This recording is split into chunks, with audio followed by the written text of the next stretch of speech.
Michael O'Shea knows better than anyone. It's time to turn up the heat on the field.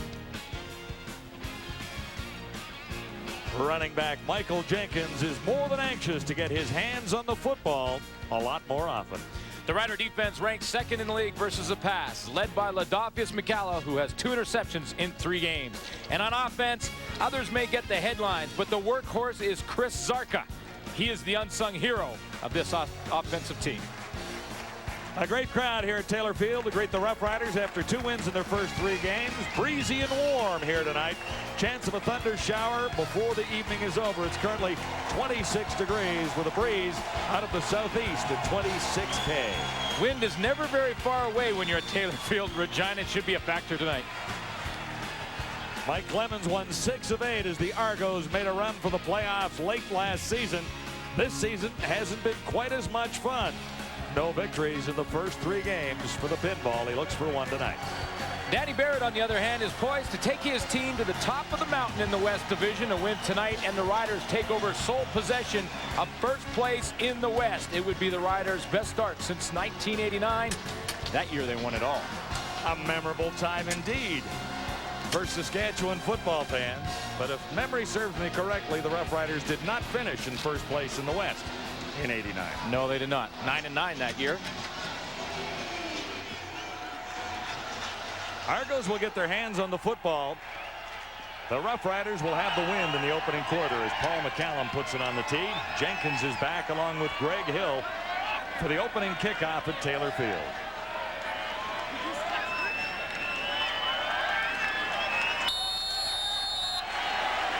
Final game of week 4 in Canadian football about to get underway.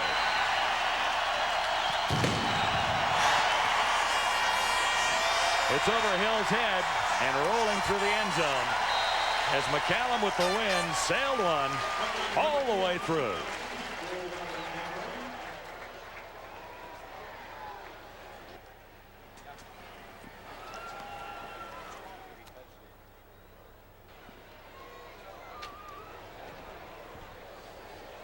Jimmy Kemp gets another chance to start in the CFL. He has great success against Saskatchewan, 7 wins in 9 games. The Argos love to throw. Key to success, slot backs Daryl Mitchell and Alfonso Browning. The strength up front, the left side with Dwayne Morgan and Jude St. John. Well, because Paul McCallum kicked that through the end zone, it wasn't touched by an Argos, so there'll be no point on the play. And the Argos begin at the 25. Kemp's pass sails high. Intended for Ted Alford. Well, Jimmy Kemp deserves to start for 2 reasons. One, Kerwin Bell injured and on the sideline. He's pretty banged up and really does not want to play in this game. He wants to get healthy. And number 2, Kemp earned the right to play in this game and to start with his performance versus Hamilton last week. It'll be 2nd and 10. The Argos at the 25. Kemp immediately to the shotgun over the middle, and behind his intended receiver it was Daryl Mitchell down at the 40. Couldn't come back to make the catch.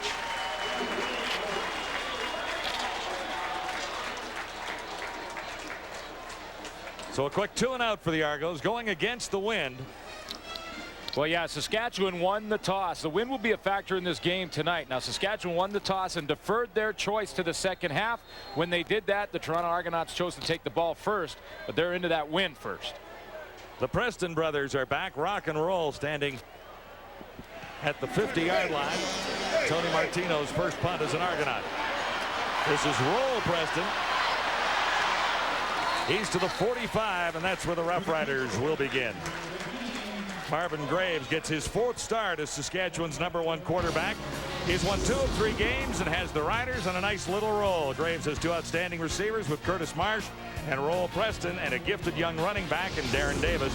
Up front, the O-line is back intact with big John Terry back at right tackle. Or at left tackle, I should say. That's right. Jeremy O'Day played there last week. Terry had the concussion. Andrew Moore played center, so they're back the original starting 5. Good news for Marvin Graves. It certainly is. And when these guys are healthy, it's one of the best offensive lines in the league. This is Davis. Nice spin move. Darren Davis is out. across the 50 and into Argonaut territory. Well, we just talked about how good that offensive line can be, and they've come out fired up in front of a sold-out crowd basically here at Taylor Field. Get that running game involved early. Jeremy O'Day, Andrew Green, and Darren Davis just takes that jab step. Look at the hole when he cuts back. He can cut on a dime and give you a little change, and then he has a little move in the open field as well with that spin move. An 18-yard gain for the Roughriders. Solid beginning on home turf at Taylor Field. Play action fake to Davis this time, and Graves is on target at the 35. Jason French made the catch. Another Saskatchewan first down. Defensively for the Toronto Argonauts, Alfred Payton is tied with Joe Montford for the league lead in sacks. He has 4 so far on the season. The newcomer is Gibson. Dwayne Provo gets the start at free safety. Yolando Steinauer started 3 straight games there. He moves over to the halfback position. 12-yard gain for Saskatchewan, first down at the Argo 35. Davis has the ball, and there's a penalty marker down.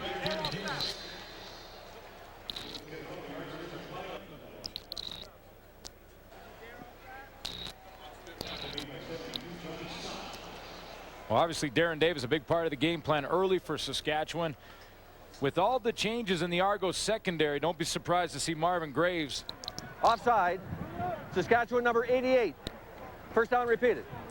So Curtis Marsh got an early start there. Well, don't be surprised to see Marvin Graves go after this secondary, not just deep, but also to get it to their big play receivers. That's Curtis Marsh and Roll Preston.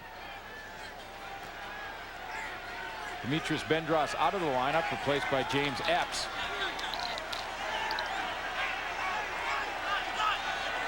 First and 15, Roughriders back to the 40 now. Graves lost the ball, loose in the backfield. The Argos have recovered.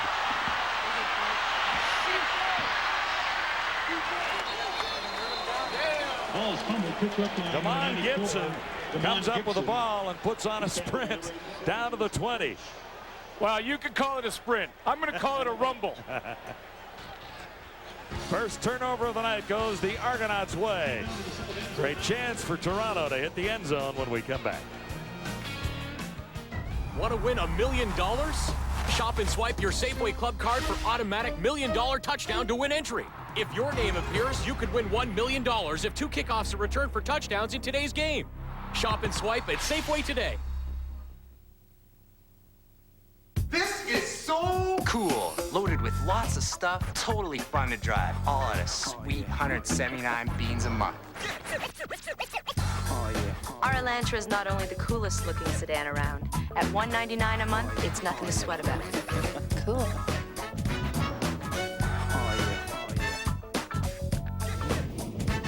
Cool. Right now, get a cool summer deal on a new Hyundai. Cool. SportCheck has kicked off online with SportCheck.ca. The best brands in clothing, footwear, and equipment, such as Nike, Adidas, and Oakley. Click to buy or click to learn about the latest products and trends, featuring how-to-buy guides, checklists, a women's section, and new product releases. Receive Air Miles reward miles with every purchase. Visit SportCheck.ca or the store nearest you. SportCheck is Canada's choice for sporting goods.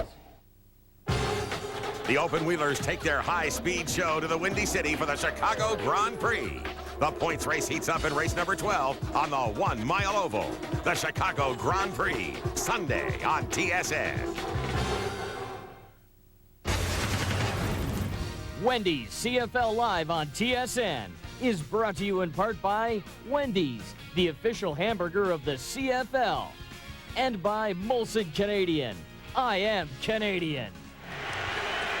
Newcomer Damon Gibson has set the Argonauts up with a 1st and 10 at the Saskatchewan 21. Campa shovel pass for Jenkins. Cuts it in. He'll score. What a beautiful play to Michael Jenkins. So the Argos capitalize on the first turnover of the game. It's called sudden change, and they make him pay. Damon Gibson sets it up after a great rush from Johnny Scott to cause the turnover. And from there, the offense in one play turns it into 7 points.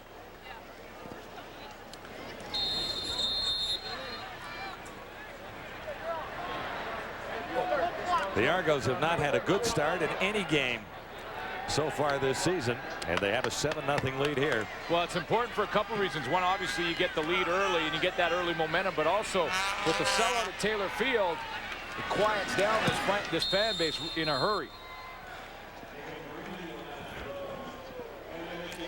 Michael Jenkins gets his second touchdown of the year, a 21-yard run after taking a shovel pass from Jimmy Kemp. Well, he makes the great cut on this touchdown because the play is designed for Kemp to fake it and give it right here to Jenkins going this way, but he stops and cuts all the way back.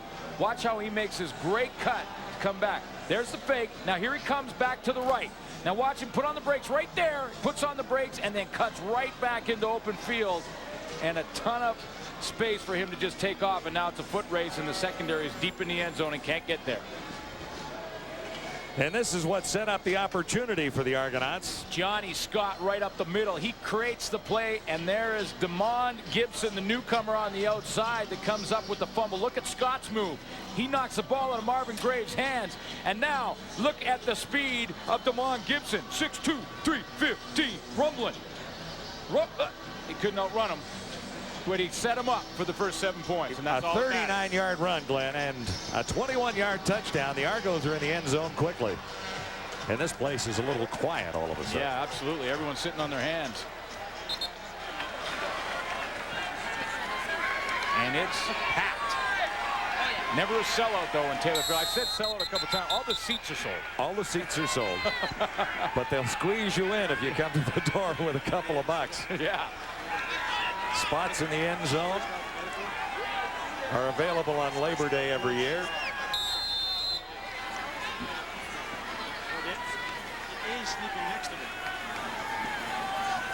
Darren Davis and Rock Preston ready to return for Saskatchewan. This is Davis. Made a great run earlier. He's out across the 40. So a good start for Mike Clemens' Toronto Argonauts. Keys for success tonight look like this. The do run, run, run, the do run. They hurt us. That's the Argos, and they got to run the ball. Michael Jenkins, you know, they got him started right off the bat with that first touchdown for Saskatchewan. Attack the secondary. A lot of changes back there. They got to do that, and the Riders poised right now to take first place in the West. They don't want to let that slip away. Saskatchewan trailing by 7, first down at the Rider 41. Darren Davis, better than halfway to a first down. Roger Dunbrack got over to make the tackle on him there. Well, a good sign right there for Danny Barrett that he hasn't panicked, even though he down by 7 early in the game. Argos have all the momentum. Stick with the game plan. And the game plan is to run the ball on first down with Davis. Last week against the BC Lions in a win, and a very good win for Danny Barrett. Marvin Graves had problems in 2nd and long. They want to avoid that situation here this evening. Second down, far side, and the pass was high, intended for Jason French, who has 1 reception already. So again, a quick 2 and out for the Saskatchewan Roughriders. Well, with the wind at their back, they're going to punt and they're going to get good field position. The key for the Argos offensively is not to necessarily score every time they have the football, but make sure you put together 2 or 3 first down drives in order to keep the ball in your possession when the wind is in your face, and especially when you don't win the toss. You want to take all of that wind away from the advantage from the home team. McCallum is in. Adrian Smith is deep, taking it at the 15. Out to about the 21. 10-yard return wrapped up by Tyson St. James. 1st and 10 Argos when we return.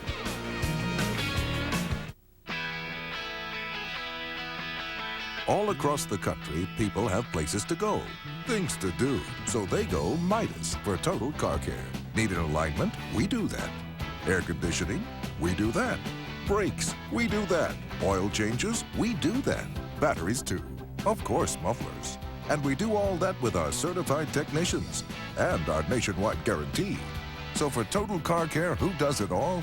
Midas. We do that.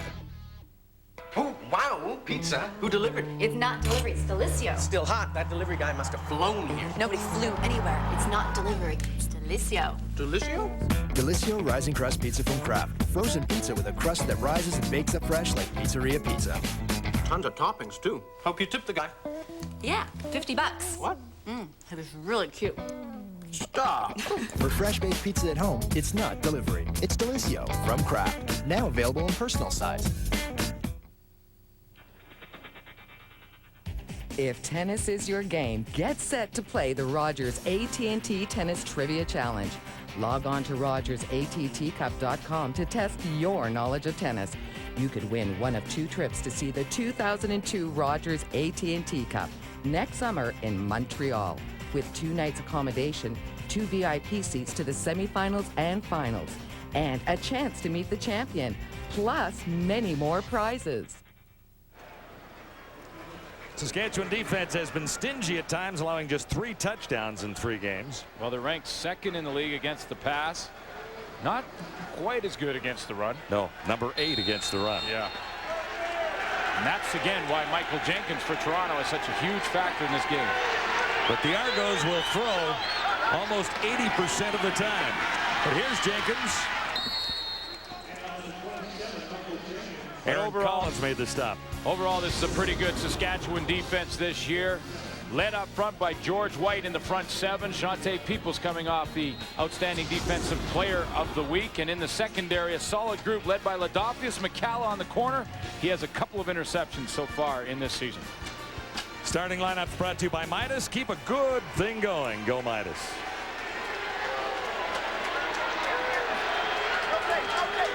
Second and 3. Argos out across the 30, and this one is whistled down. Looks like a time count violation from up here. John Jenkins. Time count violation. Toronto 15. John Jenkins is going to call all the plays for Jimmy Kemp. He does, whether it's Kerwin Bell or Kemp. He'll signal him in from the sideline. And depending on what formation he has on the field, they'll have some late substitutions. They had some problems with that last week versus Hamilton. Had a couple of penalties. Too many men on the field. That cost them. They're still trying to work out some of the kinks. Back to 2nd and 8. Kemp from the shotgun. He'll put it up. He has Shillingford. And that'll be an Argonaut first down out at the 40. George White over to make the tackle on Grayson Shillingford. Well, Troy Asbell from the linebacking core for the Riders was going on the blitz, and it was well blocked up front by the offensive line. You're going to see 74 right in the middle of your screen there. See how he picks up? He's picked up there by Michael Jenkins. That gives time to Jimmy Kemp, and he finds Grayson Shillingford. 13 yards the game. Toronto first down at the 40. Nice fake to Jenkins. Completion near sidelines for Ted Alford. And let's see where they mark the ball. It's George White making the tackle again. Sharp start for this guy, number 15, Jimmy Kemp. Well, it really is. I mean, you know, Jimmy Kemp has had some success against the Saskatchewan Roughriders. Indeed. Yeah. 7-2 when he starts against this team, and he's played for a few different teams in his career. San Antonio, Montreal. Montreal. So Kerwin Bell does not want to get in this game if he can avoid it. His ankles are still pretty sore. He'd like to make sure they're 100%, but he is at least penciled in as the number 2 guy right now.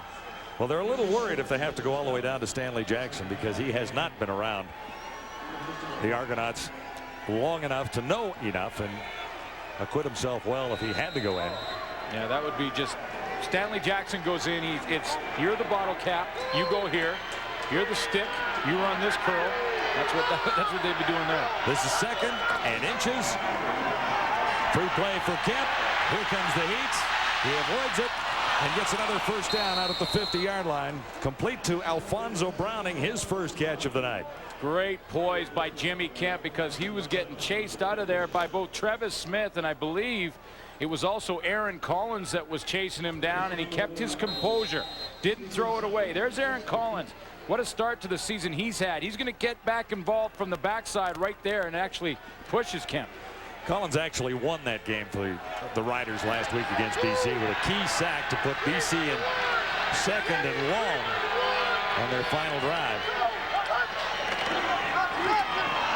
Jenkins lost it. Riders have a chance. 2 of them pile on the ball near the 50-yard line. Shante Peoples comes up with it, number 58. So a turnover each way. Michael Jenkins couldn't hang on to the pitch from Jimmy Kemp.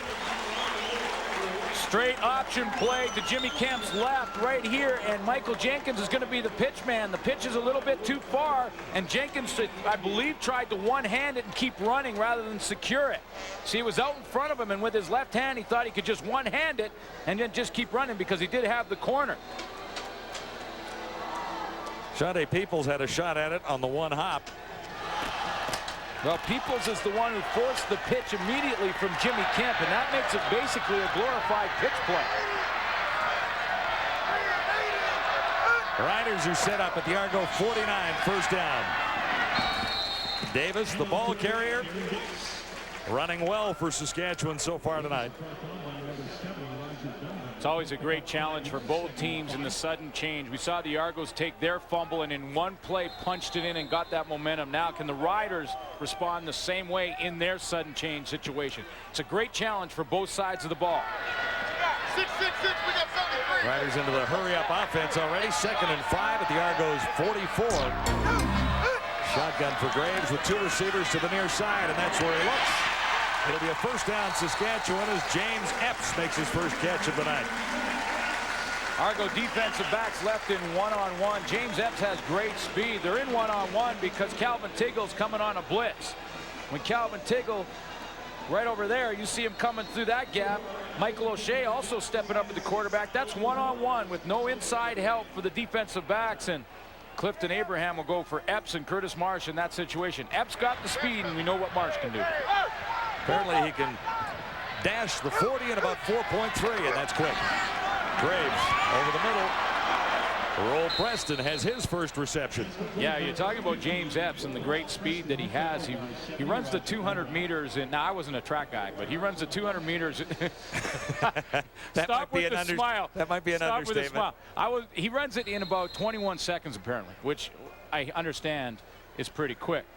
Now, the other thing that he did in college was set a school record at Texas A&M for the long jump at 26 feet 4 inches in the long jump. And that's a long way. Like, I ran that distance in 4.5. He might have been a field guy. Hammer throw, something like that. Here's Graves. 2nd down. And he'll convert to another first down with Curtis Marsh inside the 15. An explosive Saskatchewan offense appearing here now. Well, this play is made by Marvin Graves to Curtis Marsh. Marsh is just going to come across the formation in the Argos zone defense, and Graves has to just time up when he wants to throw him. There's Marsh. He's just going to work himself across the field. Now it's up to Marvin Graves to see which hole he wants to throw it into. He's got to get around the official. There's that first hole. He gets it into the second one, and now Marsh has the football in the open field. Lions took care of Curtis Marsh last week, limited him to just 1 catch. Graves to the end zone, wide open, too high. Had him wide open, and French wasn't quite deep enough. That's the one in the film the next day. The entire offense puts their hands over their eyes. They can't watch because Jason French is wide open. It's a bust in the secondary for the Toronto Argonauts that have played with a different secondary every single game so far this year. And Jason French has no one around him. You don't get freebies like that very often. 2nd and 10, Saskatchewan. Riders at the Argo 15, trailing 7-0. Penalty marker down, and that could be a time count violation going the other way. Yeah, I think so. And John, you know what? They had the perfect play called because Darren Davis was trying to sneak out of the backfield, and he was going to be one-on-one with Michael O'Shea. Michael O'Shea was bouncing out to cover him, but they couldn't get the ball snapped in time. That was the matchup Danny Barrett wanted, and you can see the disappointment in his demeanor on the sideline. High intensity in this one tonight at Taylor Field. Saskatchewan looks at 2nd and 15 now. Back to the Argos 20.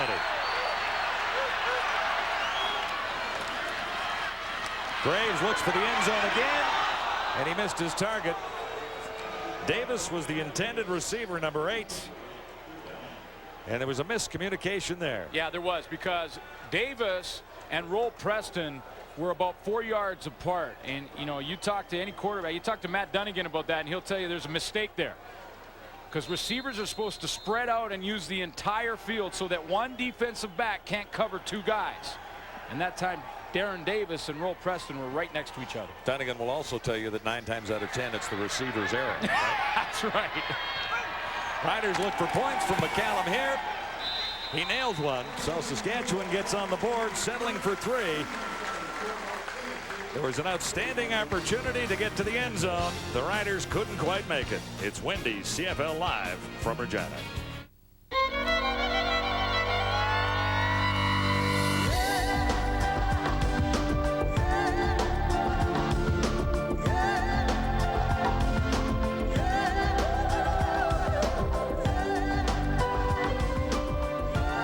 Why buy vitamin D when the sun's giving it away for free?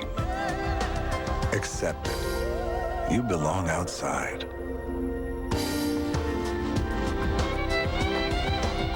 Right now at LensCrafters for only $199, you can get glasses with designer frames and one of our best lenses, featherweights. Any prescription, even bifocals and progressives, only $199. Hurry, event ends soon.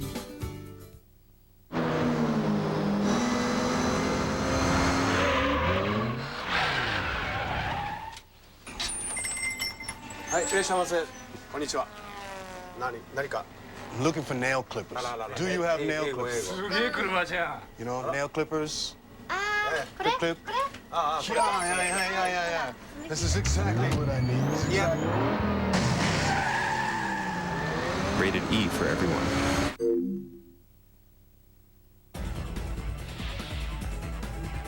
Canada's strongest racing lineup is primed for ignition on TSN. Celebrate the roar of the F1 engines from Hockenheim. Experience the German Grand Prix Sunday on TSN. Great crowd here at Taylor Field tonight, and look way up, and you'll find Ray Morrison. Yeah, that's right, John. You know, this is a crowd of over 26,000 here at Taylor Field tonight. That doesn't happen that often in the summer months here in Saskatchewan, where the summers can be a little bit short. So you get the feeling that the fans really realize that they're on the verge of a great thing here. Of course, if the Riders win this game, they'll be in sole possession of top spot in the West. Colin Scribner, the Riders defensive lineman, came up to me before the game and said, you know what? I've played this game for just about a decade, 8 years, and I've never been in first place. So this means a lot to the players, and obviously it does to the fans as well. Well, it's early in the season, but the enthusiasm for football is always in Saskatchewan. You can feel that, but there's great excitement in the stands here tonight. Well, it's been a long time since they've been first in the West. Well, last year the Riders began 0-3, sitting right where the Argos are right now. 2nd and 10. Kemp missed Jenkins on his first toss.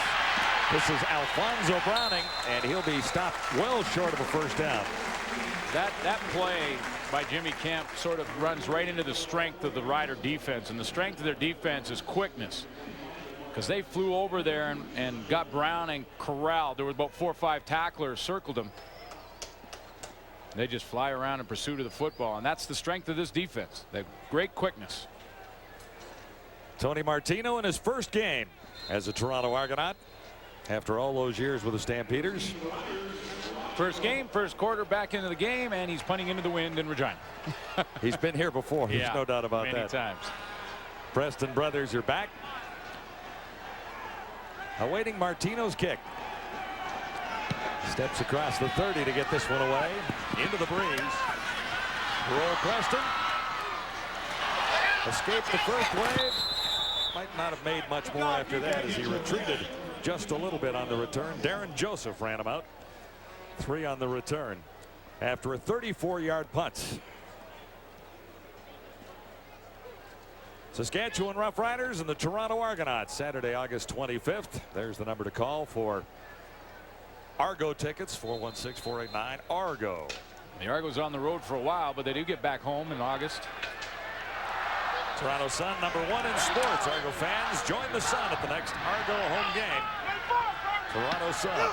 You live sports, so do we.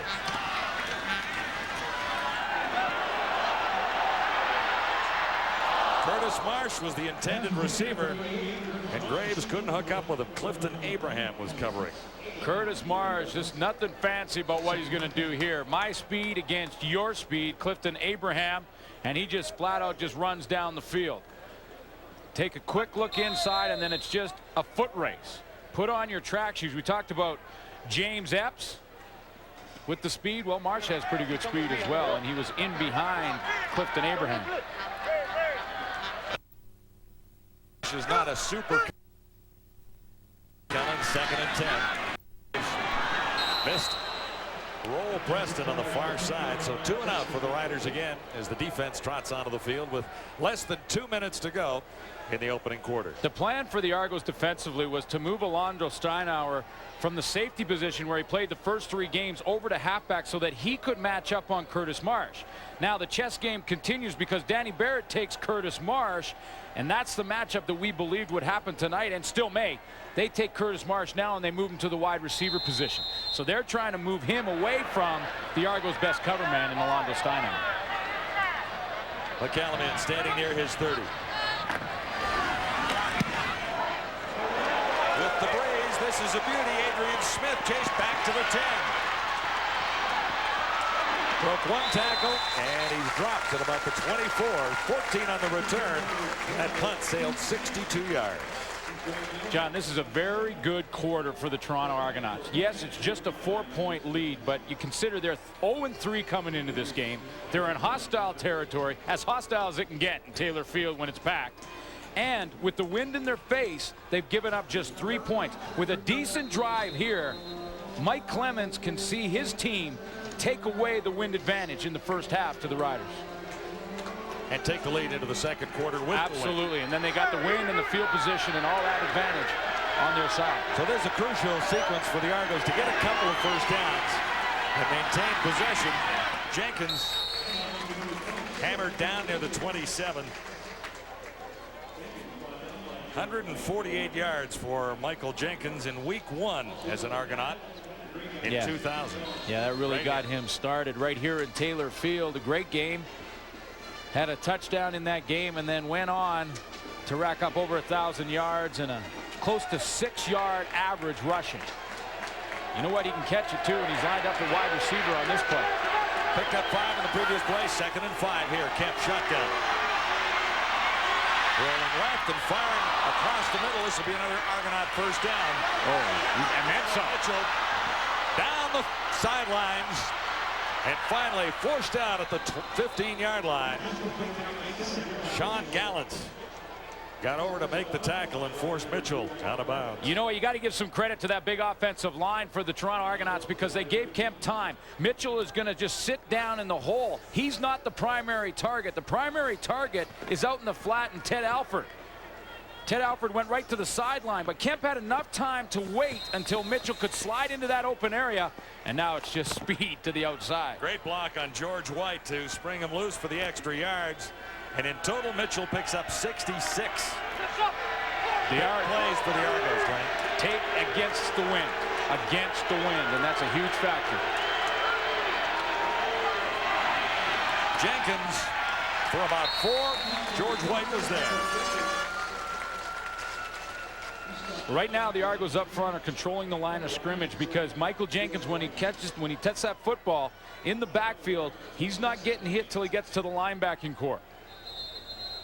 Kevin Holmes is back in the lineup for his first game back after being hurt, replaced by Raymond Baylor for a while.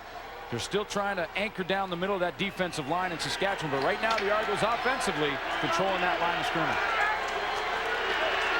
Ted Alford flanks to the near side.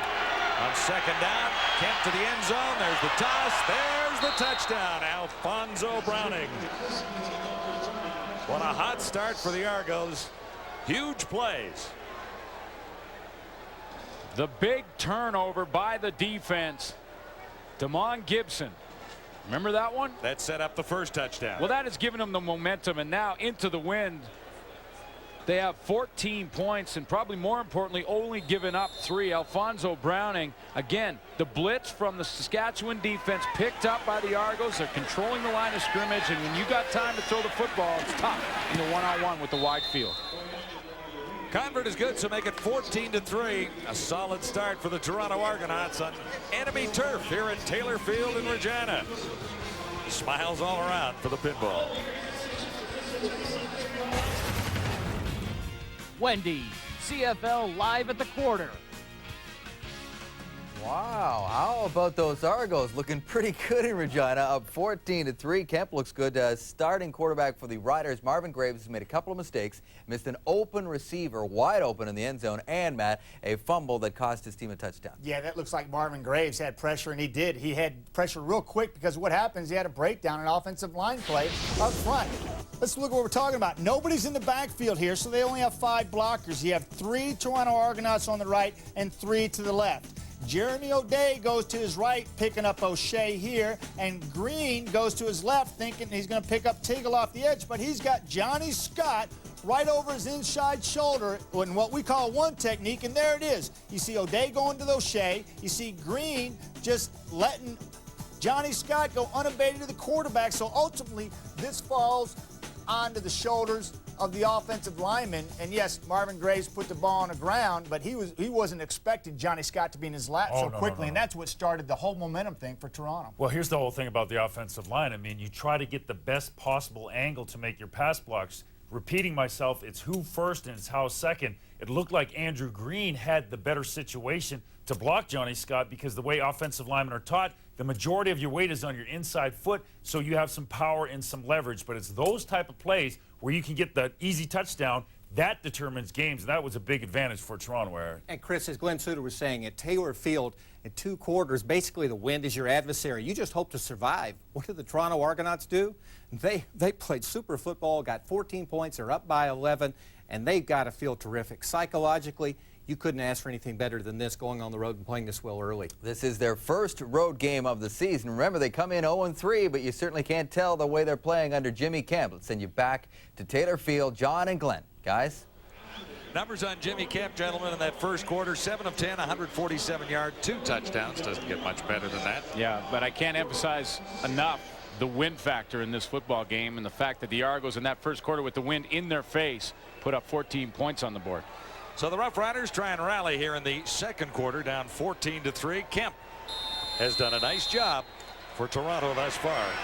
Big plays. We were talking about it just before we slipped back to the studio. Play to Mitchell, and the fumble return. The Argos have scored quickly. Second quarter underway. This is Rock Preston trying to weave his way through, but he stopped at about the 26. Well, the touchdown from Jimmy Kemp to Alfonso Browning was set up because of a great play by Michael Jenkins. This is Travis Smith right here. Travis Smith's job on this play is to blitz if Jenkins stays in the backfield. Jenkins recognizes it and releases. Now, he knows that Travis Smith has got to go cover him if he releases, so he takes off. And that gives Jimmy Kemp a throwing lane, and in that lane, he throws a strike to Alfonso Browning. Time for the Rough Riders to respond. First down, Saskatchewan. Davis stumbled trying to slip out of the backfield. Regained his footing, turns the corner, and a marker goes down.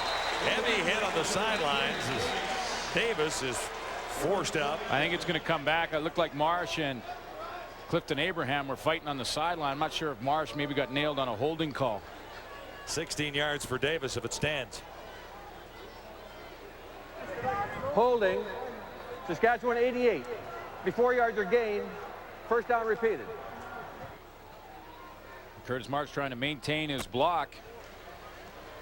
Numbers from the opening quarter here at Taylor Field favoring Saskatchewan in time of possession, but look at the net yards for the Argos. Yeah, a couple big plays. One defensively, one offensively. Darryl Mitchell on that huge catch and run. Kemp a couple touchdown passes to make him pay. Because remember, that one to Michael Jenkins was a shovel pass. It was. The Argos scored quickly when they had their opportunity. Graves has roll Preston. First and 20, so they're a long way from it there. Steinauer over to make the tackle. Well, now the shoe is on the other foot, and Marvin Graves has to try and put together a couple of drives to get some field position back, or the score could get ugly early, because with the wind at your back, you usually maintain the field position advantage, because every time you punt, you pick up 20, 25 yards more than the other team. So in the second quarter, the Riders are heading into the breeze. It's gusting to 26 kilometers as we begin. Graves won't get it away. Wrapped up and fired to the turf. Alfred Payton. 4 sacks coming in. That's number 5.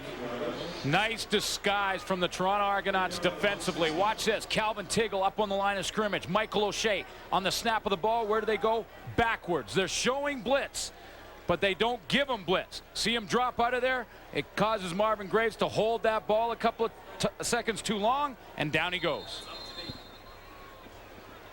Kavis Reed is right now the defensive coordinator until Rich Stubler shows up. He looks like he can still play. Well, you know, he'd like to. I talked to him about that before the game, and he said he's really itching to. It's a matter of whether or not his wife will let him. Oh, I see. Well, if it's up to her, he may be on the sidelines. Adrian Smith returning for the Argos, and not much on the return, only 1 yard. After a 31-yard punt, Jimmy Kemp has been magical so far. Play Safeway's $1 Million Touchdown to win. Shop and swipe your club card for automatic $1 Million entry. If your name appears, you've won the innovative VillaShave Quadra Action Shaver, featuring an improved contour following system and patented lift and cut technology for convenience, closeness, and comfort. Or a 20 CD prize pack from CD Plus and AVE Entertainment, featuring One Love, the very best of Bob Marley and the Wailers, and the double CD compilation Music of the Millennium.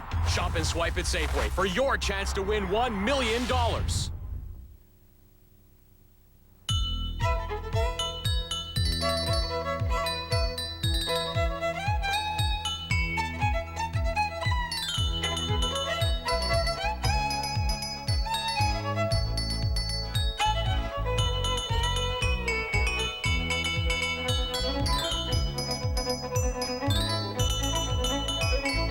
McCain Fruit Punch, the real fruit taste of real fruit juice.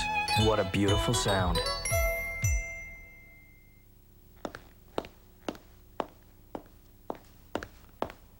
Come into CIBC and open a Wave or Premium Growth account, and you could win $100,000 or loads of other cash prizes. Something that may just floor you coming from a bank. It's the CIBC Stash Your Cash and Win event. Just open a CIBC Wave or Premium Growth account. Visit your branch or call 1-800-465-CIBC for other ways to enter. Ever the optimist Pinball Clemens at 0-3 is not as worried about that as being in the hunt in November. You want to be the best in the end, not the beginning. Now you don't want to have patience such that you get yourself in a position that you can't make it in the end, right? You can't make the playoffs. So we definitely have a sense of urgency about what we're doing. But we will, when it's all said and done, we'll be one of the guys that is competing for this in the end.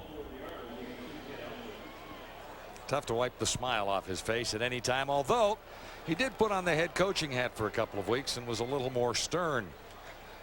But said that really wasn't his personality, and he's back to being the old Pinball. Well, you know, there was a whole bunch of uproar over the fact that Pinball in the papers this last week said offside, Saskatchewan 48, penalties declined, first down. Basically, Pinball said in the papers that he would step down if he felt he was in the way, and I asked him about that, and I said, now look me in the eye. I played against you many years. You've not quit anything in your life. He said, no, that was just to take the criticism away from my team and get people talking about something else. I'm not going anywhere. Ted Alford picked up 11 yards on the reception. Penalty was against Saskatchewan, so it's another first down for the Argos. This is Alfonso Browning. 7, maybe 8 yards, stopped by Omar Evans. What a great fake to Michael Jenkins. When you get Michael Jenkins involved early, you get a chance for success with the passing game. I'm going to show you what I mean. Look at Michael Jenkins go this way and watch Shante Peoples go right along there with him. Jenkins gets the fake, little jab step, and look at Shante Peoples takes that fake Allows Kemp to get outside. Kemp now good on 8 of 11 for 153 yards and the 2 touchdowns. This is Michael Jenkins. Nice handoff there. And he froze the defense a little bit. Without question, Eddie Davis made the stop. It's exactly the same play, John, and that's where you go with Michael Jenkins this time, and you give him the ball. He's doing exactly the same thing he did on the last play action, but this time he gets the football and then cuts back to his left. Aaron Collins is caught right between a rock and a hard place.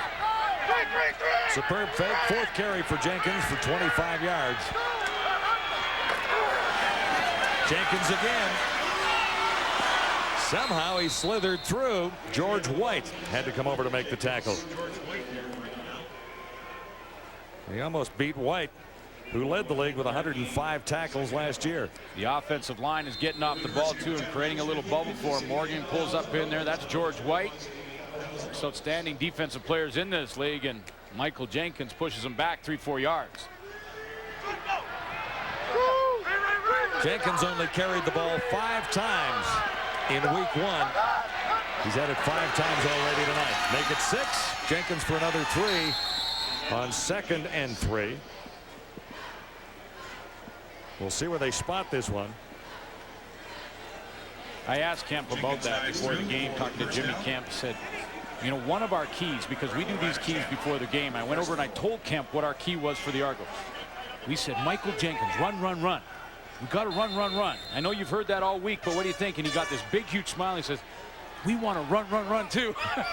That's exactly what we want to do. Yeah, but the offensive coordinator, John Jenkins, wants to throw about 80% of the time. But the run has worked for the Argos tonight. Same series. Jenkins had the opportunity for a touchdown, and someone got a hand on his leg, and he's down at about the 2. They have done the exact same play 4 times in a row now, and it's just a matter of whether or not Jimmy Kemp gives Jenkins the ball or takes it on his hip on the play action. But it is working well right now, and that offensive line, like I mentioned, is reestablishing the line of scrimmage about 3-4 yards into that Saskatchewan defense.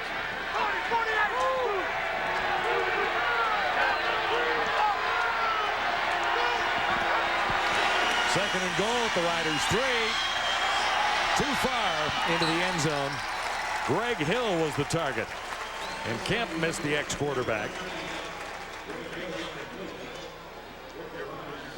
Hill was around as an Argonaut quarterback a couple of years ago. Kemp is very upset at something up front. He was talking to his offensive line in a relatively stern manner. And they're going to gamble. He better put his helmet on now. 3rd and goal to go.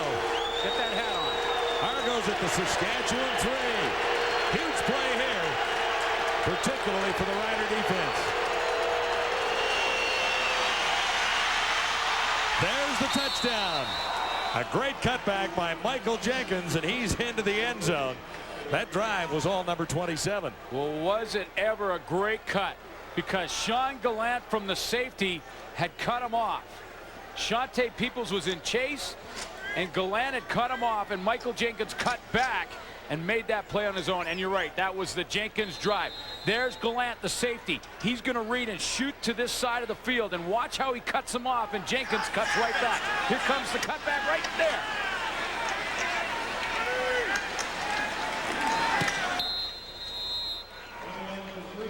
The Argos have 3 touchdowns already and a 21-3 lead on Saskatchewan. Michael Jenkins has a couple. That from 3 yards out on a 3rd.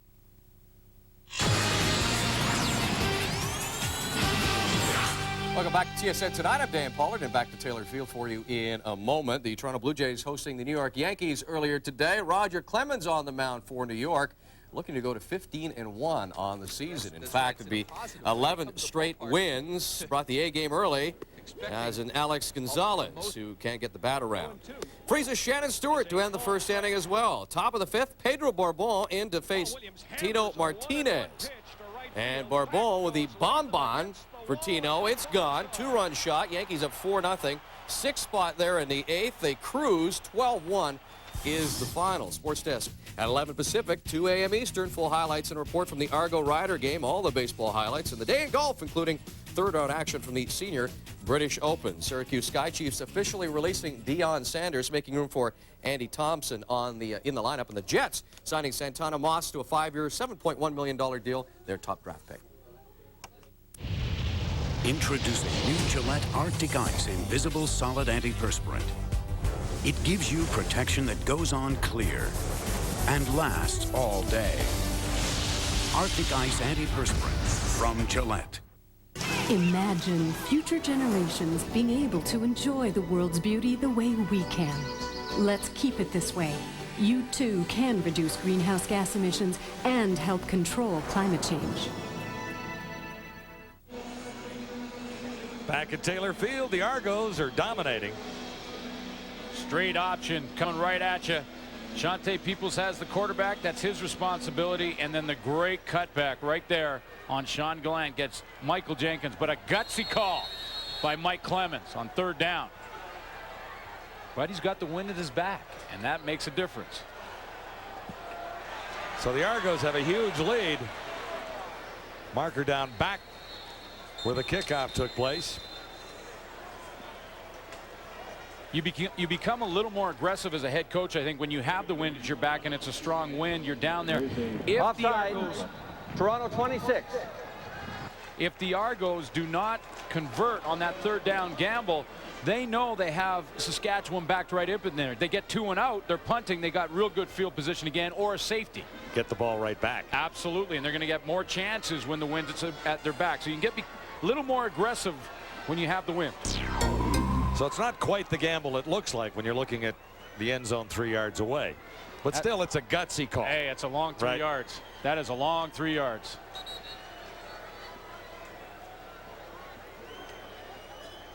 Argos have scored quickly. 8 plays to cover 50 yards. And 7 of the 8 plays were that same play to Michael Jenkins cutting back into the middle. And then the 8th play was the option for the touchdown. Argos will kick it off again after Abraham was offside. And this time Saskatchewan gets a chance to return. Rock Preston to the 30, 35. How about the 37?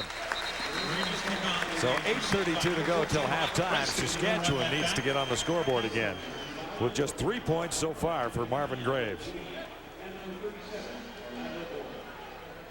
5 of 10, hitting on 50%, but just 49 yards. Yeah, but they've been running the ball with Darren Davis. You know, and they're not doing a bad job of that. They're just having trouble converting on second down, and they haven't been really in second and long. More in second and medium, and still having problems completing that pass.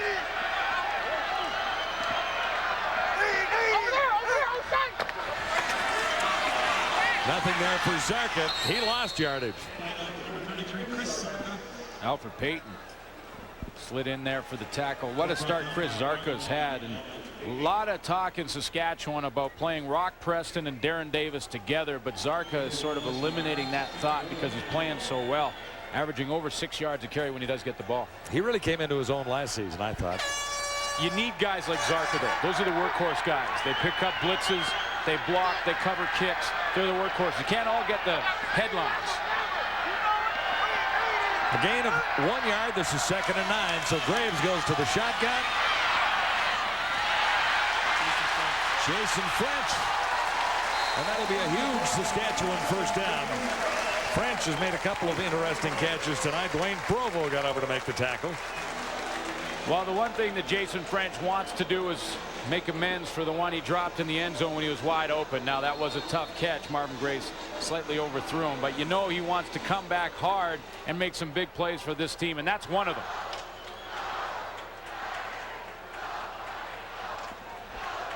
Puts on the brakes right there. Cuts back and breaks one tackle from along the sideline. 20-yard gain and penalty markers go down. This play won't get off. Fans are getting a little time count restless. violation. Saskatchewan.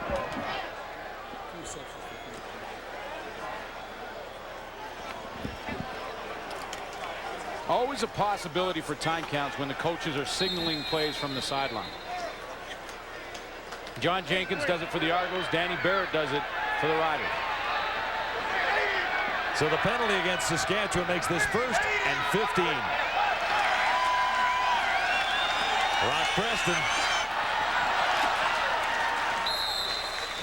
About a yard over the original line of scrimmage. And Michael O'Shea was in the neighborhood, so was Johnny Scott. Yeah, Michael O'Shea floats the football pretty nicely and steps up into the hole. Here's Michael O'Shea here, and he's going to go right in there, and then bam, fill right into the hole. Slide in there and put the hat right on Will Preston. Saskatchewan looks at 2nd and 8. The ball at the Argo 50. Flags are down. Graves couldn't connect. Looking for Curtis Marsh. Orlando Steinauer got a hand on it. Well, finally, the matchup we thought would be created tonight happens. Orlando Steinauer on Curtis Marsh.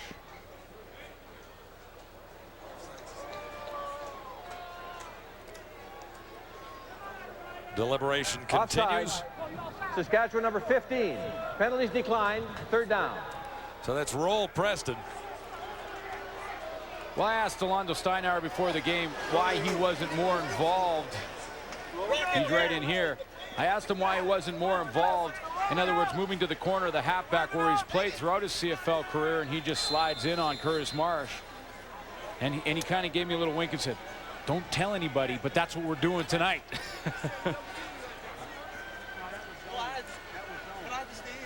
McCallum gets set to kick into the wind in spite of a couple of 1st downs for the Roughriders. The Argonauts. Why did we bomber that? We'll have a decent shot at a return here. Well, McCallum sails it pretty well inside the 10. And special teams cover it well for the Roughriders. Troy Asbell leads the tacklers. 1st and 10 Toronto when we return to Wendy's makes late nights great nights, serving up your favorites. Hello? Get anything on Wendy's menu made fresh, even late, because our pickup window's open late. A big Wendy's thank you goes out to the man in the red minivan. Castrol GTX gives your engine the protection it needs to drive hard. Think you can handle driving hard in Baja? Enter the Castrol GTX Drive Hard Challenge for your chance to win the ultimate off-road adventure. Tackle Mexico's untamed peninsula. Drive famous race routes in proven machines guided by the pros at wide open Baja. Enter at tsn.ca/Castrol for your chance to win the Castrol GTX Drive Hard Challenge. Drive hard with Castrol GTX. How are things at home? I moved out. I thought you knew. How is university? I'm doing fine arts now. Oh. Thanks, Grandpa.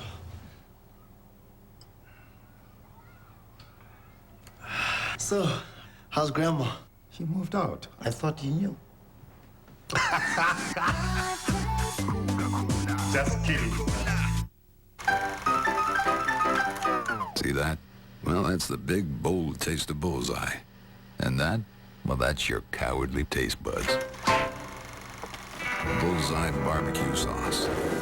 Big, bold taste.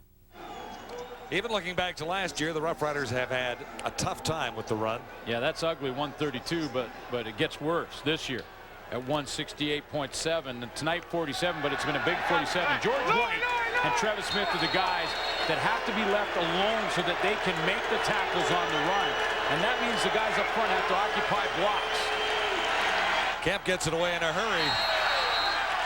Ted Alford made the catch. Not much yardage gained there. The front 7 always works together. That's the 4 down linemen and the 3 linebackers. And remember, right now in the linebacking corps for Saskatchewan, they're missing Jackie Mitchell, who was leading the league in tackles. Treco Rachel is the guy who's come in to replace him. So they've got one rookie in the lineup. Mitchell leading the league is out. And to make matters worse for Mitchell, he injured himself with the groin in practice on Wednesday. The Lance coming. Too far. And an opportunity back there in the Saskatchewan secondary. Greg Hill was the intended target. Well, Sean Gallant is coming on the blitz from the safety position. And Jimmy Kemp can feel it. He knows he only has a few seconds to get this one off because they don't have enough people to block Gallant. He takes a pretty hard hit after delivering that football.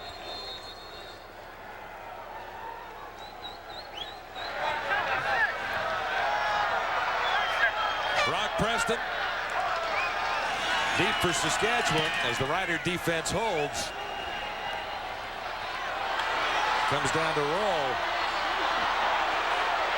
who lost yardage initially, now finds a little bit of a gap. He's to the 50-yard line. That's where the Riders begin. 1st and 10.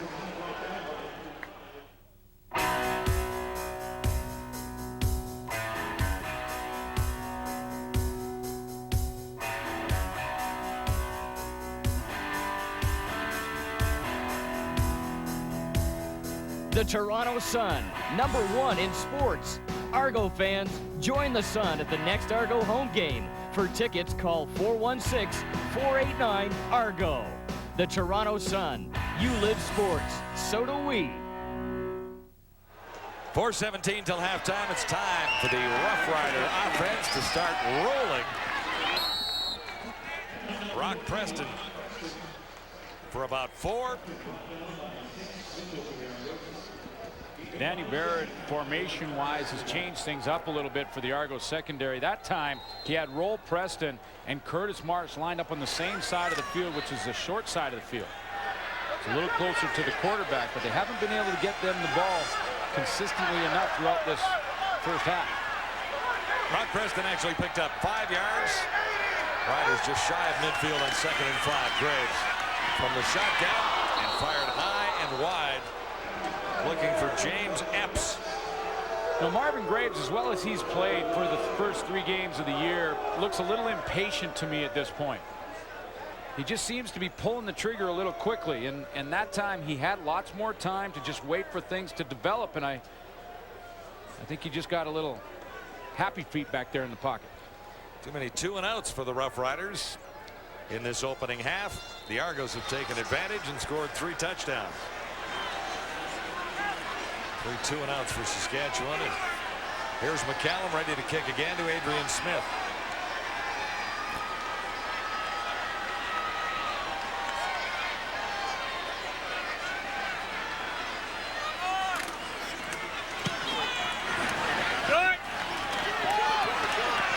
Flags are down on the return by Adrian Smith, and he is bulldogged to the turf back at the 20-yard line. Donovan Carter may be charged for an illegal block here.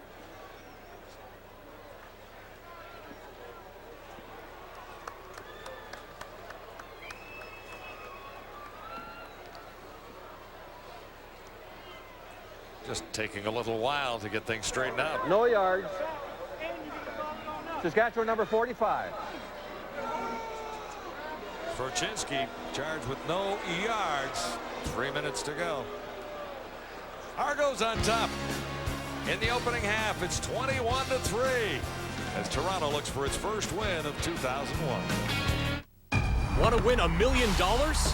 Shop and swipe your club card and receive a bonus entry when you purchase McCain Rising Crust Pizza single servings or Ocean Spray Crantastics. And you could win the Weber Genesis Silver Bee Gas Grill, a 20 CD prize pack from CD Plus, the VTech Helio, the Best of Fuller tool set, or win an all-inclusive trip for 2 to the Club Marival Resort in Nueva Vallarta, Mexico, courtesy of Sears Travel Service and Air Transat Holidays.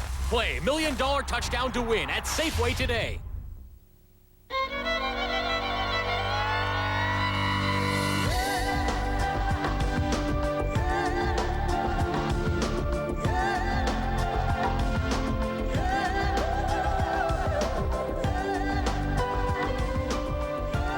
Why buy vitamin D when the sun's giving it away for free?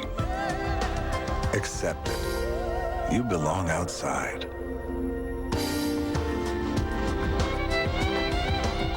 Steak. Oh, order the steak. I highly recommend it. It's grilled to perfection, delicious. Yeah, I like mine medium. Steak. The Kegs Lobster Summer is back. Enjoy our sirloin with half a lobster, fresh steamed whole Atlantic lobster, and lots more. Lobster Summer from June 4th to July 29th. Don't listen to him. He's crazy. Desperate, really. Ignore him. Steak. That's where it's at.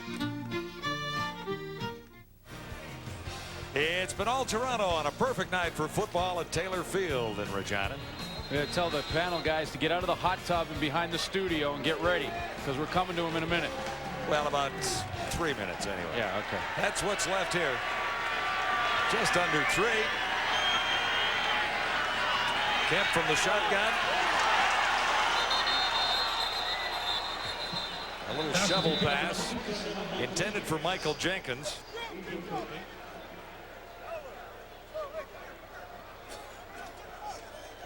Well, it looked like either Michael Jenkins went the wrong direction or Kemp did. He was throwing back against the flow on a shovel pass, which you don't normally see. But up until then, this has looked like a completely different team offensively.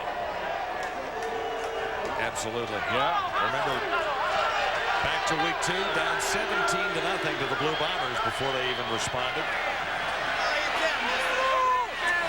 Kemp has Alfonso Browning, huge first down out at the 50.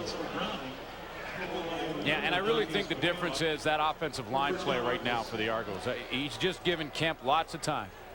What about the guy wearing number 15? Well, no question, but look at the guys up front. I mean, Kemp's going to drop back in here and watch the time he has to patiently look. No pressure on him. Nice throwing lane. And he's got Alfonso Browning. You know, there was open receivers from week 1 through 3 for the Toronto Argonauts. But usually Kerwin Bell was lying on the ground.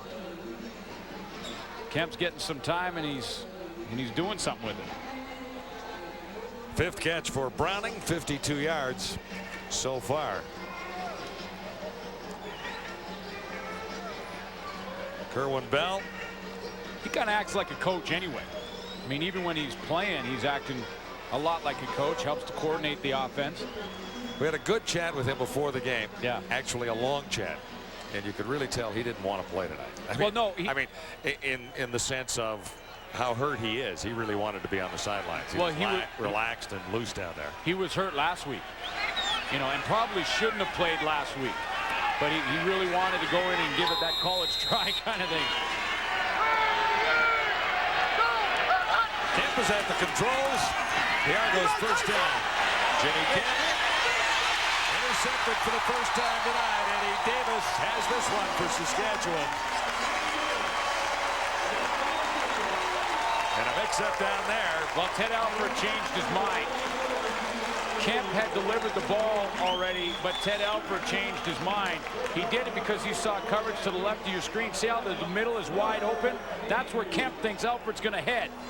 Instead, Alford, who's way over there on the left of your screen, he changed his mind and went to the outside, and you can see Jimmy Kemp went, no, when the middle's open, I'm going to throw it to the middle. And they'll go discuss that on the sideline. So the Riders get a turnover and a chance here with 2:30 to go till halftime. 1st and 10, Saskatchewan at the 20. Marvin Graves has Will Preston out to about the 27. He'll be short of the first down, but positive yardage nonetheless for Saskatchewan. Well, with 2:25 left, Saskatchewan Roughriders obviously need to come up with something here, something positive. Be a field goal or a major. You know, what surprises me a little bit is that Curtis Marsh, you remember back to week 1 in the comeback win versus Hamilton for this team? They moved Marsh inside in the 4th quarter, and he came up with 2 touchdowns. He's back out at wide receiver for the first part of this game. Brock Preston.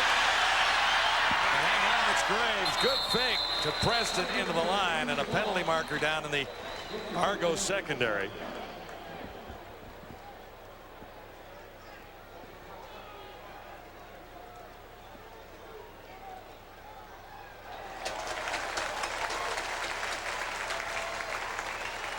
One would guess it's against Toronto here, where the discussion continues. And the look on Danny Illegal Barrett's contact face. on the receiver. Toronto's number 6. First down. So that's Vernon Mitchell. Yeah.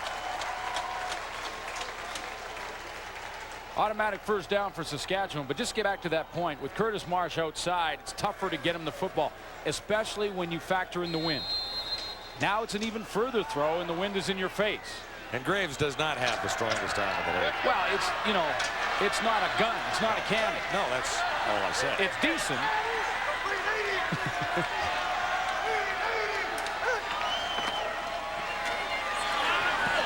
Graves fired that one into the turf between two receivers. Preston was there, and so was Curtis Marsh, who's a little more upset.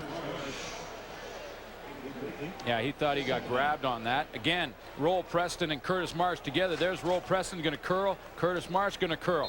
Just which guy gets their defensive back to turn and run. You see Clifton Abraham wasn't biting. He's sitting right up there. And I think Marvin Graves was kind of throwing it in between. He couldn't decide, and he put it in between them. Marsh to the near side. On 2nd and 10, Saskatchewan. Into the final 2 minutes. There you go.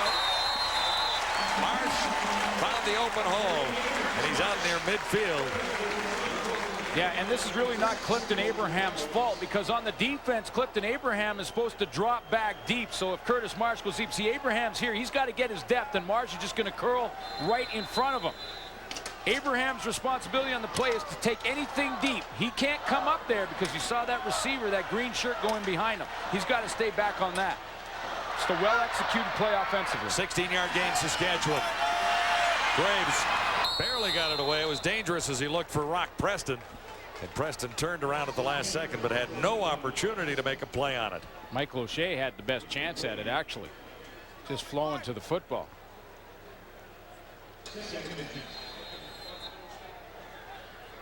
Preston is the intended receiver. You see him turn back to his right, and had he stayed left, he's probably still running. Yeah, because it was open that way, wasn't it? In spite of the fact it was a desperation toss by Graves. So 2nd and 10, Saskatchewan. Still inside Rider territory at the 53. Big play here. And he one-hopped it, intending it for Jason French. So it's been a frustrating evening thus far for Marvin Graves. Dylan Ching had to come in and try and block Alfred Payton, and it just wasn't working. And it's right off the edge coming this way. You're going to see Dylan Ching try and take on Alfred Payton, number 99, and watch Payton just drive him back into the lap of Marvin Graves. That's a tough matchup for Dylan Ching. He gives away about 45 pounds. Yeah, and Payton's a pure pass rusher. Adrian Smith wrapped up by 3 Roughriders, led by Randy Sorchensky, who leads the league in special teams tackles. So Kemp had his last toss intercepted, but he's fired 2 touchdowns.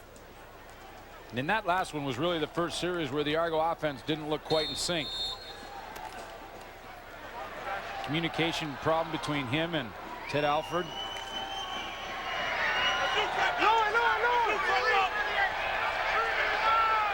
Argos begin at the 27. Just over a minute to go till halftime. Flags are down. Kemp looked one way and then found a receiver out at the 40-yard line. Ted Alford has another catch. Yeah, when the quarterback has time to look at all 4 receivers down the field, you know, one of 2 things are going to happen. Either he's going to complete a big play. Toronto number 68. First down repeated. Or that's going to happen. It's going to be holding because that took way too long. That's the rookie Juan Roque. That imaginary clock in their head, in the quarterback's head, goes about 3 steamboats, 4 steamboats. If they haven't thrown it in 4 steamboats, the steamboat is sinking. Well, Saskatchewan still with an opportunity to come away with points here in the first half. That is, if they can hold the Argos on this drive. Toronto looking at 1st and 20. Kemp, good fake to Jenkins. Was it ever? Kept it himself. He's out to the 30. That was an excellent fake by Jimmy Kemp. Again, the influence of Michael Jenkins. This time it's Aaron Collins, and Aaron Collins he's like a big mouth bass coming right down there, hook, line, and sinker on the feint to Michael Jenkins. Argos in the hurry-up offense.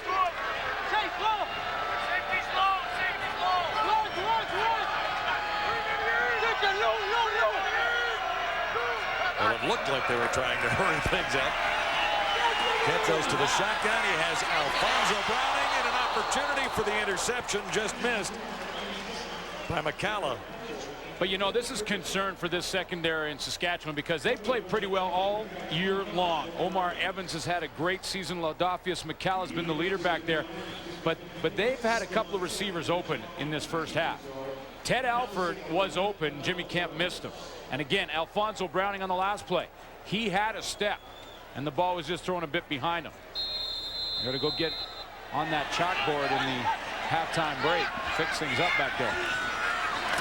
One deep for Saskatchewan on this third down punt by the Argos. This is Roll Preston. Out short of the 50-yard line with 40 seconds till halftime. Kevin Eben leading the tacklers there after a 14-yard return. Boys are toweled off in the studio. They got out of the hot tub. Yeah, look at all those ex-Argos there, huh?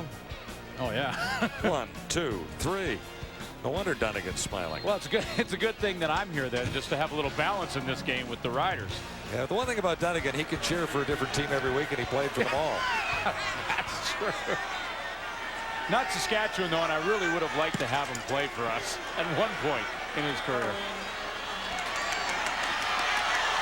Graves is wrapped up and dropped to the turf. The ball squirted loose. A penalty marker was already down. It's going to be holding against Saskatchewan. Mikowski actually recovering the ball that came loose. Holding, Saskatchewan 68. Penalties declined, second down. Well, because of the fumble, the Riders had already, they're back about a 4-yard loss, so decline the penalty, you're in 2nd and 14. If you take the penalty, give them first down again. 25 seconds left. There's still time for Saskatchewan to get into at least field goal range. Roger Dunbrack was in to wrap up Graves and force the situation. More markers down, and Graves is wrapped up and tossed to the turf one more time. So the fans are a little restless.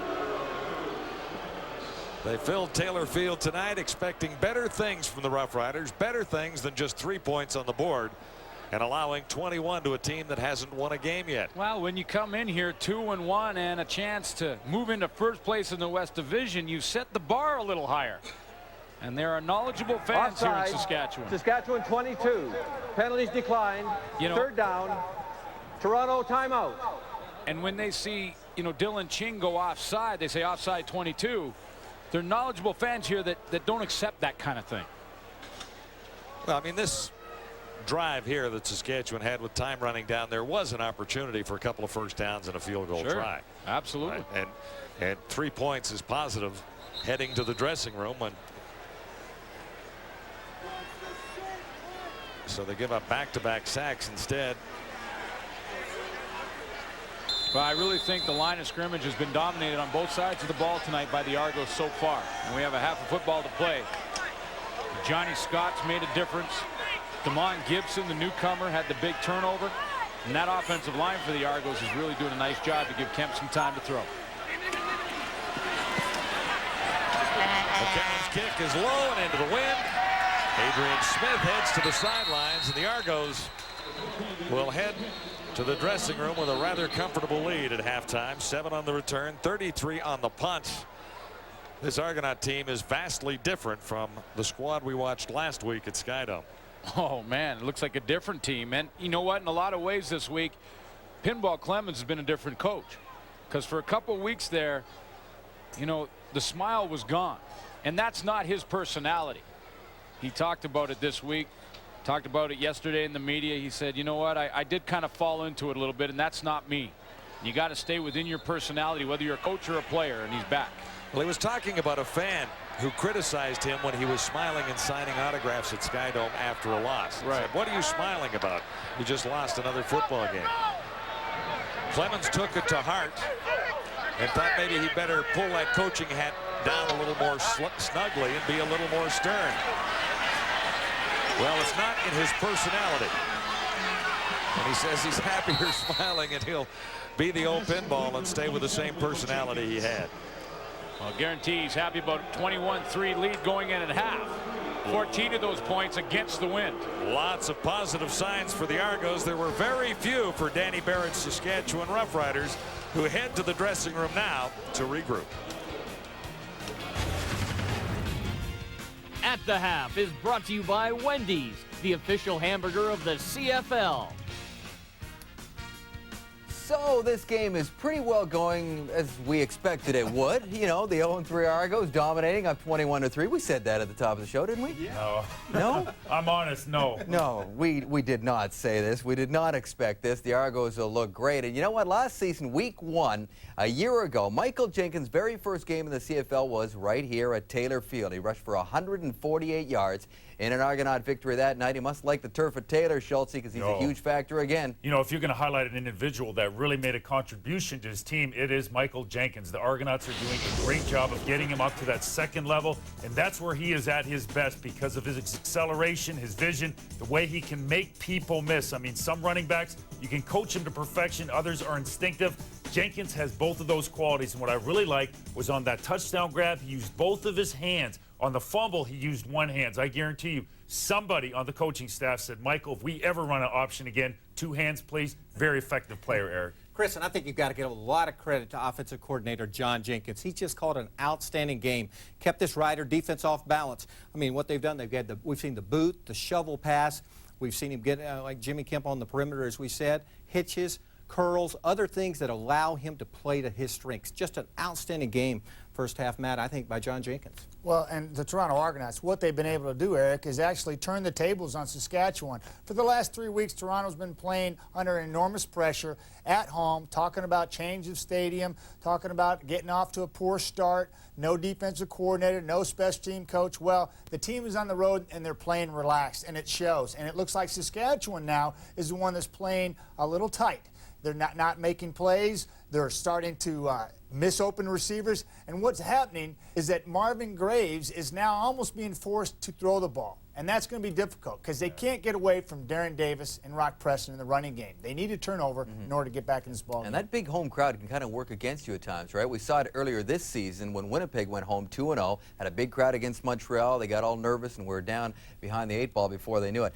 Schultze, how much did you weigh when you played? About 290. 290. Well, let me tell you, Damon Gibson. 290.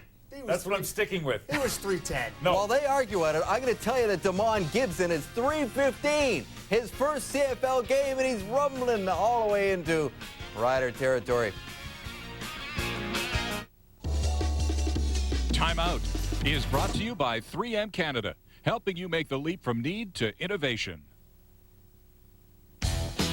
The official puck maker for the NHL is a Canadian company called In Glasgow from Sherbrooke, Quebec.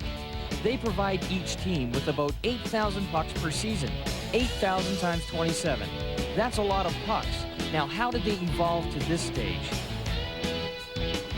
When hockey was in its developing stages in the mid-1800s, wooden pucks were in common use. Cherry wood was preferred due to its dark color, easy to see against the ice. Other early forms, lumps of coal, frozen potatoes, heel of an old boot, horse apples or horse puckies, although durability was a problem in that case, vulcanized rubber was not used in puck construction until the 1880s.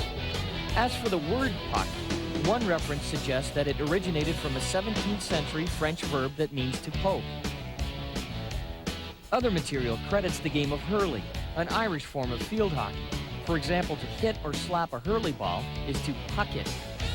When struck out of play to the sidelines, the ball is returned by a puck-in, the accepted meaning of the word. To hit or strike is exactly what happens when it's in use.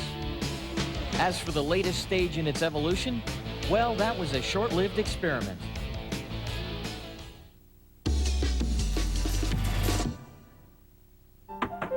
They're our future. And by the time they leave here, they deserve to have known one special person. One the need. A person who teaches not just playing skills, but life skills like teamwork, fair play, and commitment. To the innovation. A person trained by the 3M National Coaching Certification Program to give them a lasting positive experience through sport. Doesn't your child deserve a certified coach? This day in the CFL. July 28, 1990, the Toronto Argonauts taking on their arch rivals from Hamilton, and then Argo's defense was playing well. Linebacker Chris Gaines picks this pass off. He's got a touchdown. Toronto up by 10. Then Matt Dunnigan swings it out to Lorenzo Rivers, and he has a touchdown as Toronto routs Hamilton 41-29. This day in the CFL, brought to you by Dodge. For power, payload, and big rig styling, nothing beats a Dodge truck. Dunnigan gets the win, was having a good hair day as well. Here are the Week 4 results. To this stage, the Eskimos were run over by that freight train named the Montreal Alouettes and Mike Pringle. Another large night for him. The Bombers went into Hamilton, and the Ticats were very impressive on their home turf at Ivor Wynne. 24-19 winners there. The BC Lions went into McMahon, and Calgary got their first win of the season. BC looked awful, but we will start, guys, by talking about Matthew Dunnigan and the Alouettes. They are playing at a different level right now than anybody else. They really are. They're separating themselves from the field, and they're really distancing themselves and showing that they are the best team in the league. The new attitude is under Rod Rust's regime. He brings a very calm approach. Rod Rust, his experience certainly shows. Everybody talks about Pringle, Anthony Calvillo, two possible front runners for most valuable player in the league right now. But I look at their defense. They're playing extremely well, only giving up 17 points a game, 5 touchdowns, only 1 through the air. That secondary is playing well, and they're very young back there, Eric. They're separating themselves as well. Yeah, they are, Matt. And staying in the Eastern Division, what a terrific win for the Hamilton Tiger Cats at home. A very improved Winnipeg team came to town. They played outstanding football, efficient in every area. And let's talk about Danny McManus. Last year, 29 interceptions. Much was written about it, much said. After 3 games, he has 0 picks, nada. If he continues playing good football like this, Hamilton's really got a chance, Chris. And last night, we had 2 football teams that were kind of in a mini crisis, and we knew one of them was going to progress, one of them was going to regress. Calgary looked really good. They kind of got their rhythm back. BC looked awful. First quarter mental errors were astronomical, only 64 yards, total offense by the third quarter, and they've got Montreal next Saturday night. There's a huge reevaluation going on in BC. But congratulations, Calgary. They look pretty good, David. They have Montreal next week, and you think the Alouettes might want a little bit of revenge from the Grey Cup? Just a little bit, kicking them while they are down. There's probably tickets available for that game if you would like to. Give them a call at BC Place or any stadium across the CFL. Go out and see a game. Here are all the numbers for you.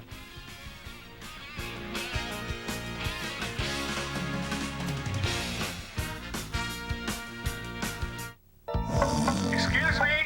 Dude, wake up. Hello? Yoo-hoo! Dude! Just a reminder, Wendy's pickup windows open late so you can get anything on the menu made fresh. We get something? And eat great, even late. Canadians have places to go, things to do, so they go Midas. Alignment, we do that. Air conditioning, we do that. Brakes, we do that. So for total car care by certified technicians, who does it all? Midas. We do that. The following deals with erectile difficulties. Some scenes may be disturbing. And again. Good. That's it.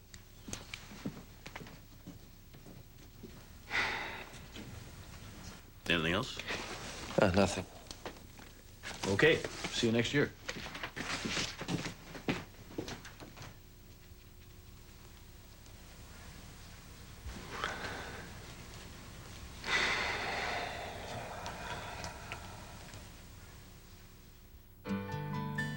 You can do something about erectile difficulties.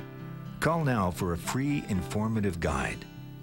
You'll learn about what causes ED and about treatment options. You'll also receive a self-evaluation questionnaire.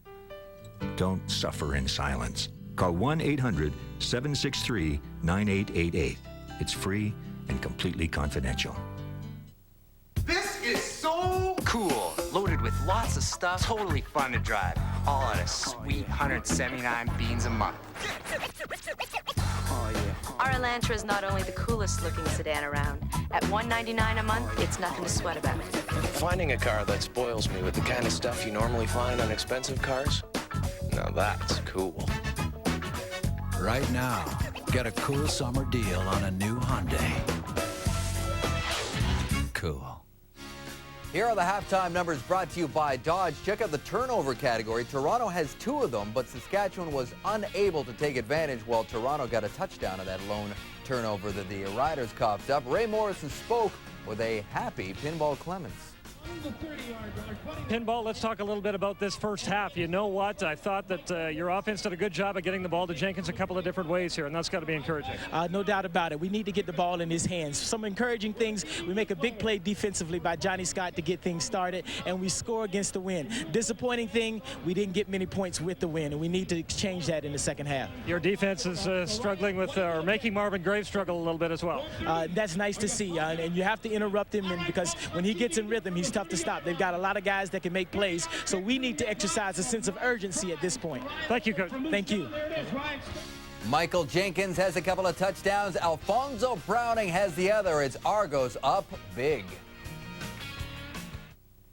Enter the Duracell Ultra Fast Track to the Outback contest, and you could win a once-in-a-lifetime family adventure in exotic Australia with race car driver Paul Tracy. Watch Paul race on the Gold Coast, then experience the Outback as Paul test drives your new 2001 Honda CR-V.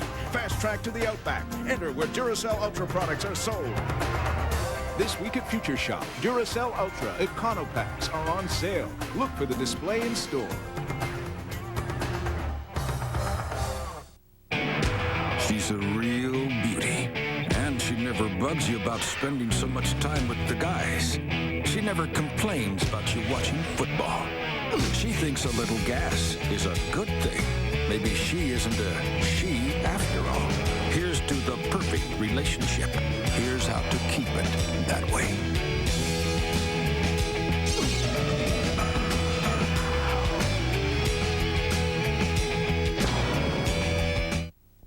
Tomorrow on CTV. Don't miss a second chance to join in this summer's hottest new game. 10 ordinary people go to a quiet town.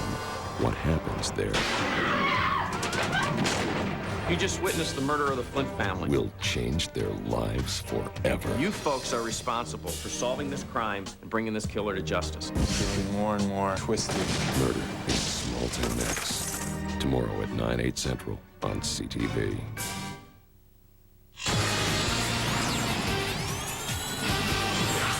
Welcome back to TSN. Tonight, I'm Dan Pollard. Back to the football game shortly. Baseball, bad news for both of Canada's Major League Baseball teams. Jays beaten 12-1 by the Yankees, and the Expos beaten 10-5 by Atlanta. Elsewhere, a great finish between the Astros and the Bucks. We made an incredible finish. Pirates enter the bottom of the ninth, trailing 8-2. 8-5 now, bases loaded. Brian Giles goes deep. Walk-off, grand slam. Pittsburgh wins it. 9-8. There had been 2 outs when they scored 7 runs. Cardinals and Cubs, Sammy Sosa hammers it to center field, 35th of the season, tying Billy Williams for second on the Cubs all-time list. The Cubs lose, though, 7-4. Mark McGuire also homering for the Cards. Sports Desk is up at 11 Pacific, 2 a.m. Eastern. Highlights from the Argos Riders, baseball highlights, a day in golf, including the 3rd round from the Senior British Open. Other baseball news, the Red Sox likely to activate Nomar Garciaparra before their game on Sunday. Enjoy the second half of action. The Argos were impressive. The Roughriders were not. Here's Ray Morrison. Time. Danny Barrett, tell me a little bit about the first half. It seemed Marvin had trouble getting rid of the ball at times. Well, not only that, but we're just having trouble, period. You know, not only Marvin, some things are going up front we need to get sorted out, and we did that at halftime.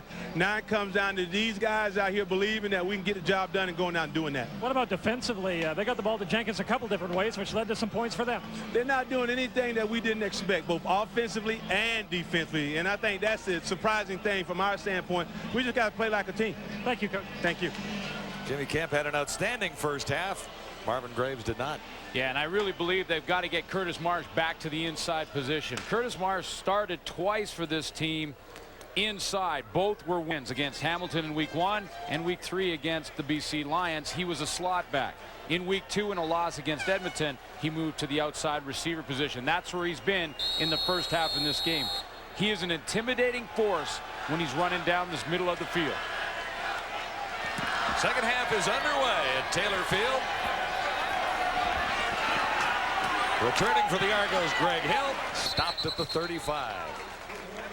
Riders have a long way to come back. George White leading the Saskatchewan tacklers there. Well, they have a long way to come back, but they won the toss and deferred the choice, which means coming back here, they have the choice in this half. What they chose was the end of the field to defend. In other words, they want the wind in the fourth quarter, so they'll give the ball to the Argos one more time to start this second half. Now, this is the most important quarter for the Saskatchewan Roughriders when the wind is in their face.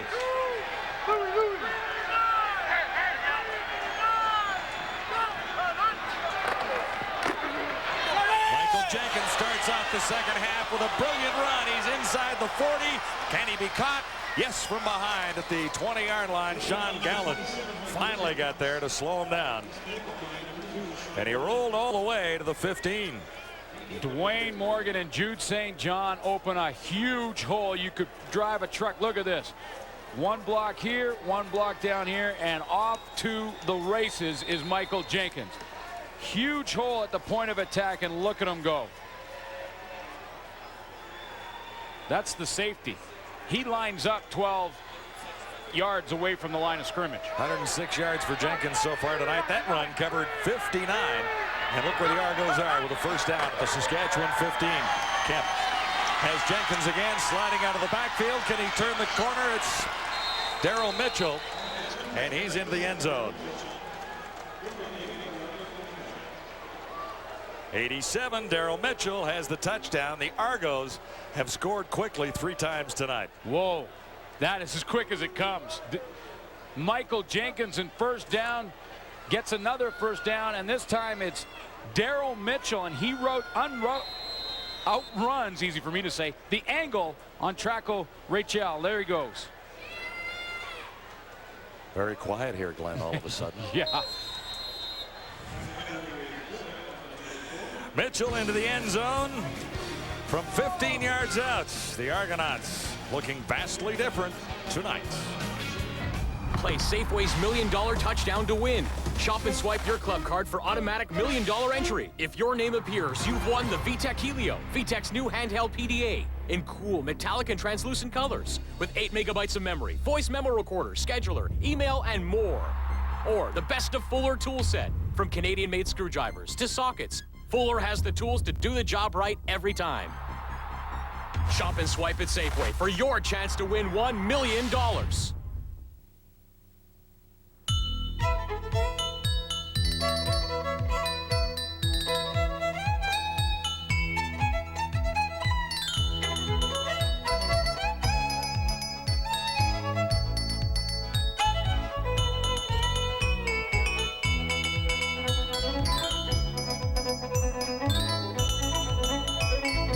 McCain Fruit Punch, the real fruit taste of real fruit juice. What a beautiful sound. Give me one good reason I should change photo finishers.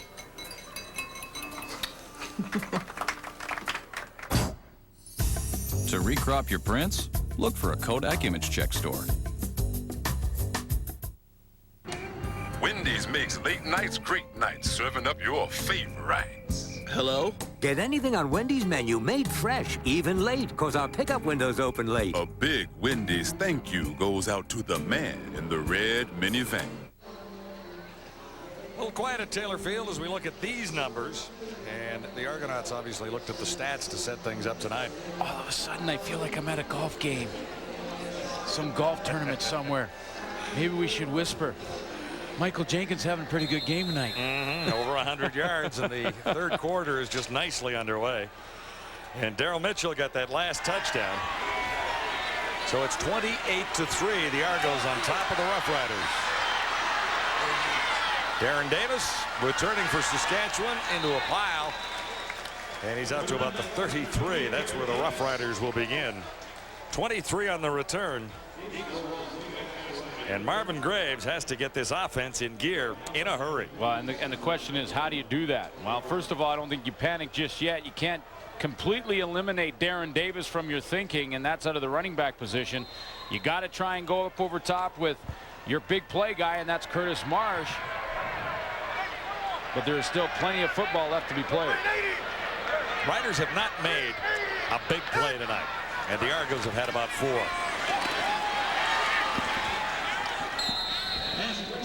James Epps in for Dimitris Bendras. There are over 26,000 people here watching this game. I think Marvin Graves has a 3-wood. Look how quiet they are. And, you know, when you look at this crowd, almost jammed into Taylor Field here tonight. They have not had a thing to cheer about. There's Curtis Marsh, and a Saskatchewan first down out of the 50. See how long that took for Curtis Marsh to get all the way inside from where he lines up, though? That took a long time, and that time Marvin Graves had the time, but he hasn't in the first half. Danny Barrett wanted to get a play in, and he couldn't do it. Marvin Graves was calling one on the line of scrimmage. So 1st and 10, Saskatchewan now at the 50. A little hope for the Riders here as Roll Preston makes the catch and turns it nicely upfield. He'll be short of the first down.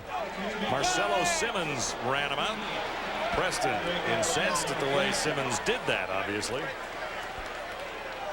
Well, yeah, but now they've got a drive going. They certainly don't want to get a penalty to take some of this yardage away. Remember, they always get the guy that retaliates. There is a flag down, obviously. But it's right at the Rough Rider bench and hard to spot down there. Major foul. Unnecessary roughness. Oh, boy. Saskatchewan number 15. After the play. Now they will get booed. You know, and that's a play after 2 positive plays, one to Curtis Marsh and one to Roll Preston, that you just have to keep your composure. Yeah, he maybe got pulled down on the sideline, but he didn't need to throw that elbow. You always get the retaliation. And see Danny Barrett right in the middle of it, very unhappy with Roll Preston. Preston did not have the first down yardage. However, well, he was close enough. He was right on the marker, and that puts you in a waste down. But it's 2 positive plays in a game that your offense is struggling. You know, and Roll Preston has made some big plays for this team throughout the year. I think in that Edmonton game, he had a huge catch and run for a touchdown, over 75 yards in that one. So they're measuring to find out whether or not Preston did have sufficient yardage. And they'll mark the penalty off after that. 15-yard penalty, 1st and 10. So the Riders come away with a first down. It could have been worse. That's why they measured to make sure that he had the first down, and then depending on it, they get the penalty yardage off anyway. It's just what down is it? Is it 2nd down over again or first down? So they've got a first down, but it's back at the 45.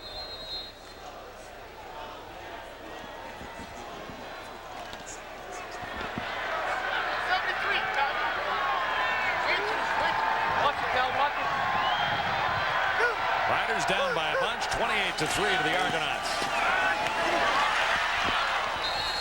Epps in relief of Bendras. He's the speedster playing the outside. Had 4 games with the Rough Riders last year. Danny Barrett still trying to send in the plays, even though Marvin Graves wants to be in the hurry-up offense. So he's just going to call him on the line. They also have to substitute in some situations. Second down. And that will not be a first down for Darren Davis, who was stopped in the backfield. A loss of 1. So this drive ends for Saskatchewan. You know, one of the things offensively that the Riders could do to try and change the pace of this game is to run a little hurry-up offense. Just let Marvin Graves call 4 or 5 plays in a row and see if he can't get into a rhythm himself.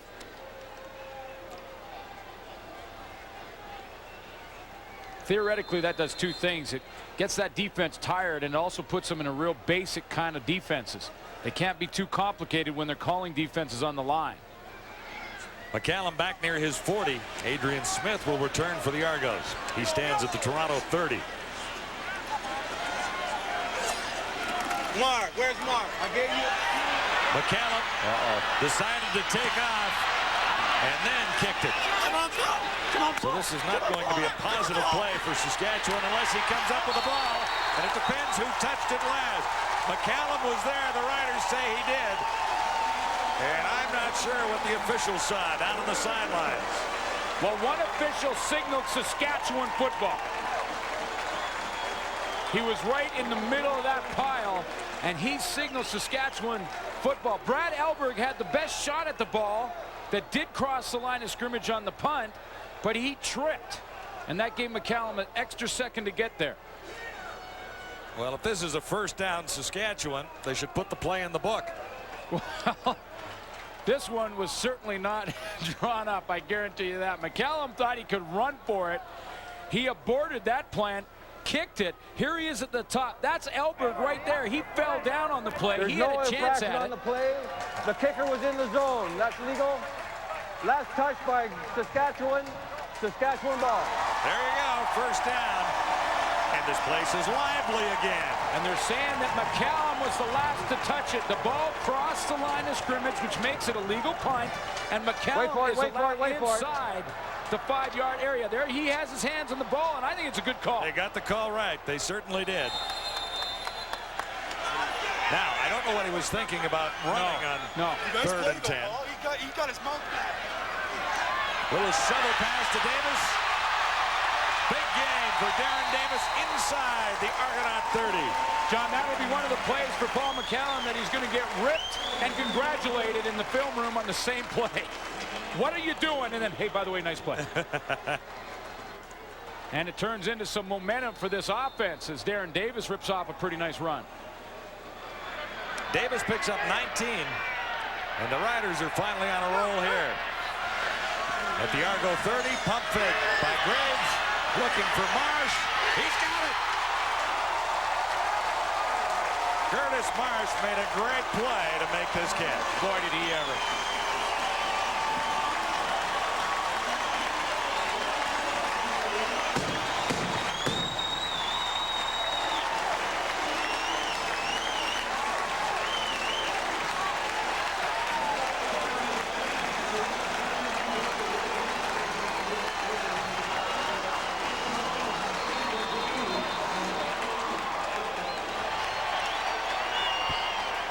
The Riders had not made a big play all night, Glenn.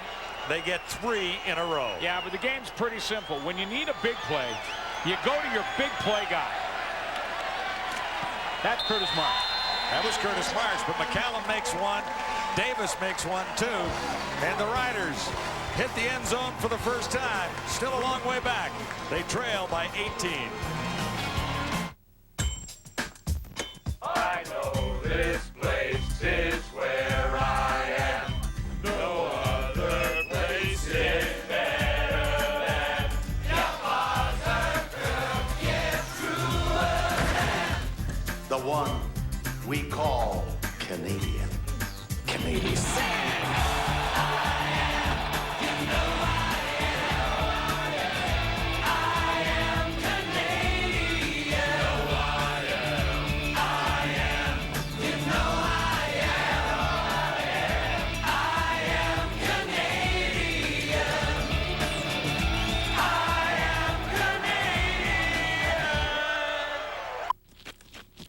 How much more Canadian can you get? You could get exclusive gear from Roots in one of 5 specially marked cases of Molson Canadian. Must be of legal drinking age. No purchase necessary. Get into your Canadian Roots. Never once did your car ask you for jewelry or flowers. Never once did it ask you if it looks fat, or did it get mad at you for leaving the seat up. Your car always gives you exactly what you want. Doesn't it deserve something special in return?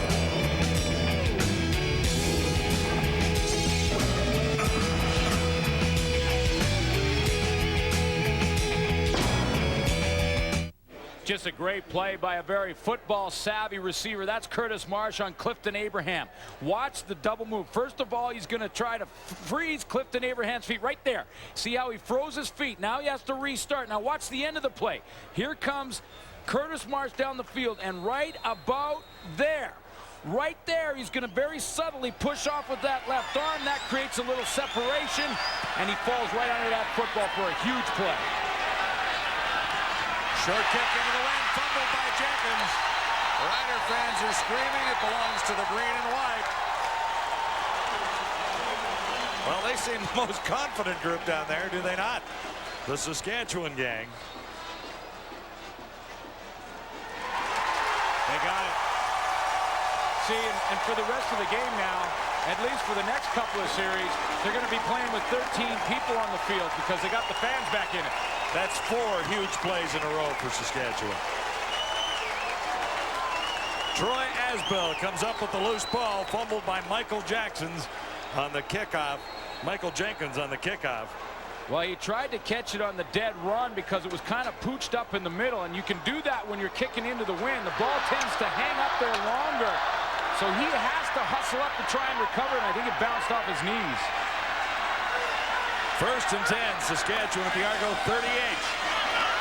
This is Davis, not much there.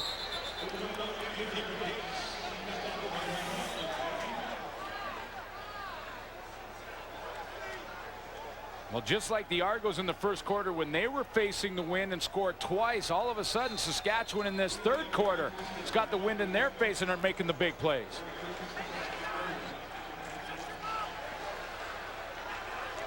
Gain is 2. This will be 2nd and 8, Saskatchewan. Just outside the Argo 35. Graves with more confidence now. Looks to escape. Did that one bounce off the turf?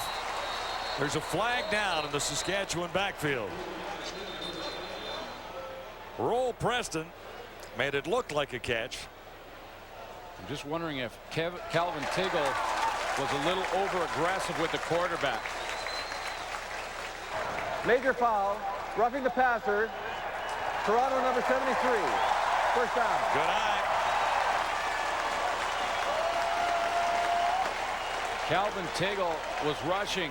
Graves pulls it down. Tiggle had him wrapped up and went with that right arm right around the neck and tried to take the helmet off Marvin Graves, and that's a penalty. So the Roughriders are at the 20 of the Argos now. First down. Graves with time, end zone toss. There's Marsh. There's the touchdown. Back to back to Curtis Marsh. 20 yards that time.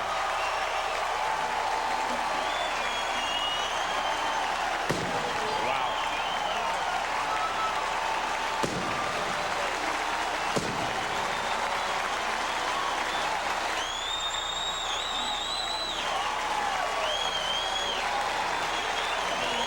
Someone once called Taylor Field Canada's largest outdoor insane asylum. And when the Riders are winning, it's still just about like that.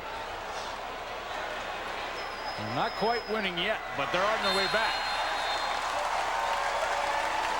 Well, basically talking about a 2-1 start to the season that drew this crowd out here. Absolutely. Riders are fighting back. It's 28-17 on Wendy's CFL Live. Go, Gainer, go. Play $1 million touchdown to win at Safeway. If your name appears, you've won an all-inclusive trip for 2 to the Club Marival Resort, Nueva Vallarta, Mexico. Fly Air Transat for a 7-night stay, courtesy of Sears Travel Service and Air Transat Holidays. Shop at Safeway today. Water sustains life, but Gatorade has stuff that water doesn't have!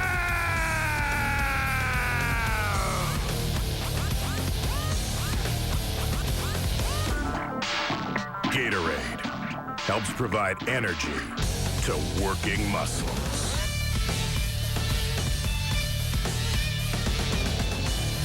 Gatorade, is it in you? Castrol GTX gives your engine the protection it needs to drive hard.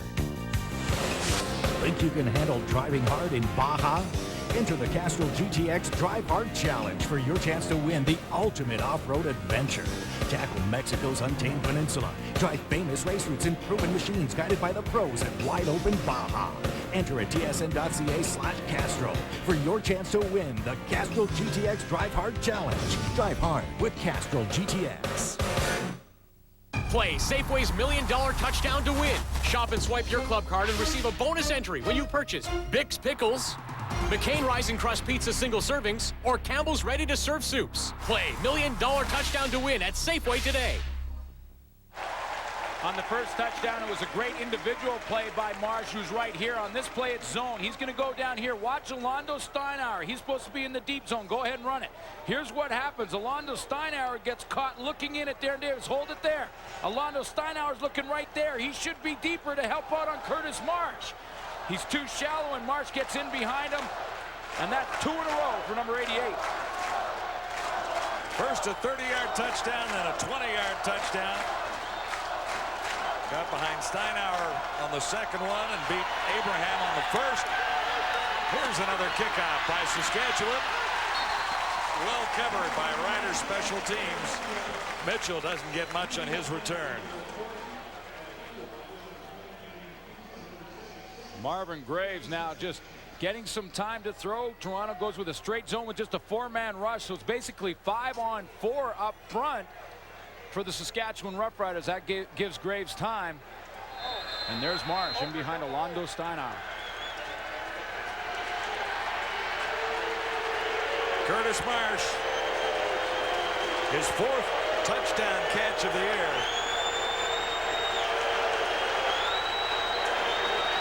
Now we'll see what the Argos can do to respond. This crowd is very loud. Jenkins for about 6, maybe 7 yards. Well, they're still having problems stopping the run. That's big yardage on first down. The Argos in the first half dominated that category, both on first and second down. Kevin Holmes calling Scribner. The rest of the boys up front still got to shore up their end of the bargain. Argos looking at 2nd and 3. Shotgun for Kemp. Handoff to Jenkins. Peoples got through to make the initial stop, and there were Riders there to help out with the final tackle. Oh, Shante Peoples made the play with great quickness. Kevin Holmes finished him off. Unbelievable quickness around the edge for Shante Peoples. Watch how quick he is going to cut off Michael Jenkins from the backside of the play. See, Peoples is not accounted for in the blocking scheme because the Argo offense feel like they're running away from him. They're saying our back is quick enough to get past him. Well, Peoples ran him down. Martino just got it away. Will Preston for Saskatchewan, and he's rolled out near the 28. It's CFL Live from Regina. Seen it. Seen it. I know. Let's watch a video of Daniel's birth. Mom, it's only 23 hours. Mom. This scarring incident would never have happened with Star Choice Satellite TV. Star Choice has more movies than ever, over 300 a month, so they'll always find one they want to see. What would the evening have been like with Star Choice? Star Choice. It's a better TV experience. Back at Taylor Field, quite a turn of events here in the second half. We've seen 3 touchdowns. Jenkins for the Argos, setting up Mitchell, and then 2 by Marsh to get the Riders back in the game. Calvin Tiggle making the play there on Darren Davis.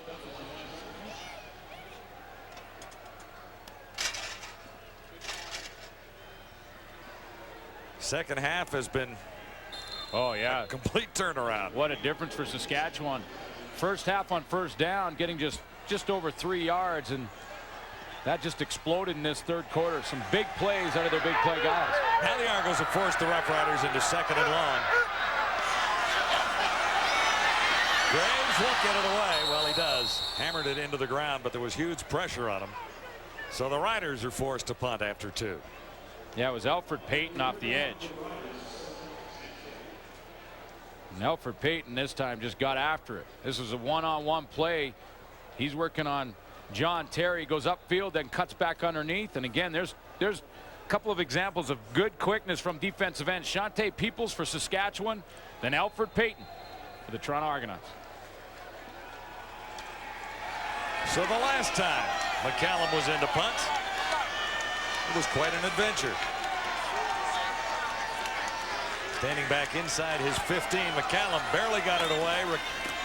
Actually touched a short kick just going out of bounds. The Riders went in and scored after that. Here's Adrian Smith for the Argos. Nice seam opens up there, and he's near midfield at the 54.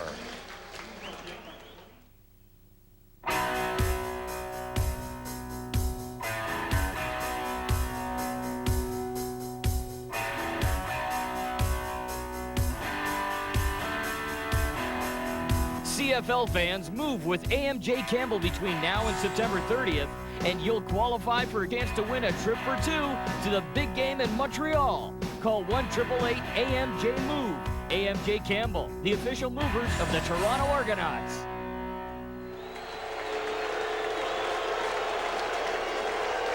Jimmy Camp at the control for the Argos. And that play went nowhere as Daryl Mitchell was wrapped up right in his tracks. Guess who? Shante Peoples? Yeah. Good guess? Yeah. He's taking control now. He's got great penetration. He's using his quickness, his athletic ability, taking care of his responsibilities.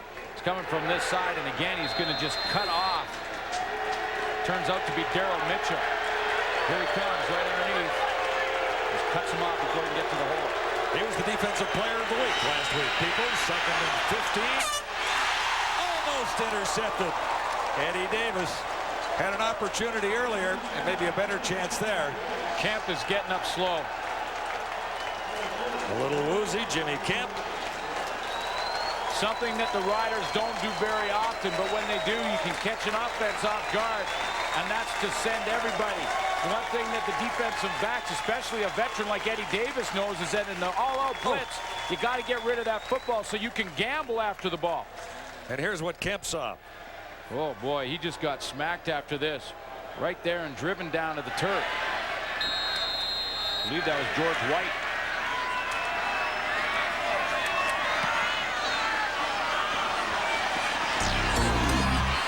This is Roll Preston returning for the Riders. Out to the 27. 14 on the return. Slow start for Saskatchewan. They were down by a bunch at halftime, but there's new hope here as they've closed to 28-17. The last time the Riders started 3-1 Nice. when Suter was playing. That was the 1989 season. Dave Moyer, our stats guy, I guess I owe him some money. And that was the Grey Cup year. Were you the All-Canadian safety that year? I do know that. I don't know if I was or not, but he put it in there, so I still owe him cash. You've told me so many times that it must be right. Little shuttle pass to Davis.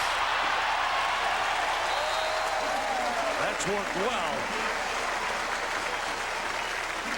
Well, you know, it works well to keep balance in your offense. You know, you can't just throw the bomb to Curtis Marsh every play. So you got to keep the balance. You got lots of time, and Danny Barrett knows one thing. In 3 minutes, 24 seconds, he gets the wind at his back. With momentum, with the big crowd. Another Saskatchewan first down. Graves low for French, and they say no catch. Epps.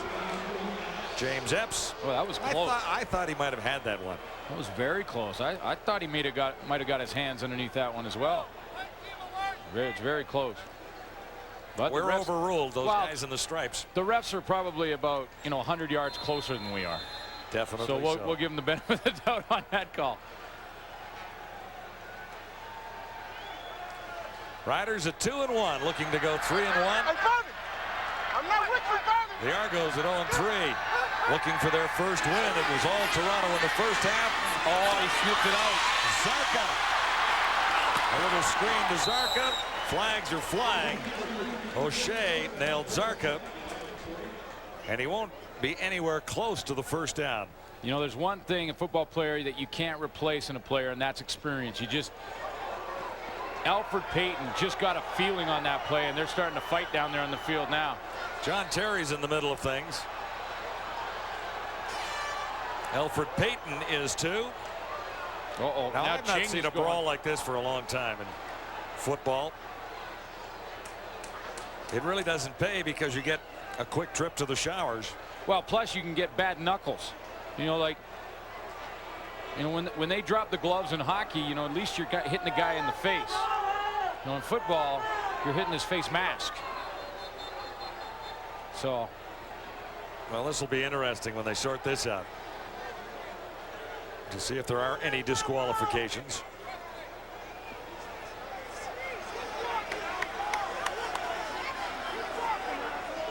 .248 to play, third quarter. It's the Argos on top, 28-17.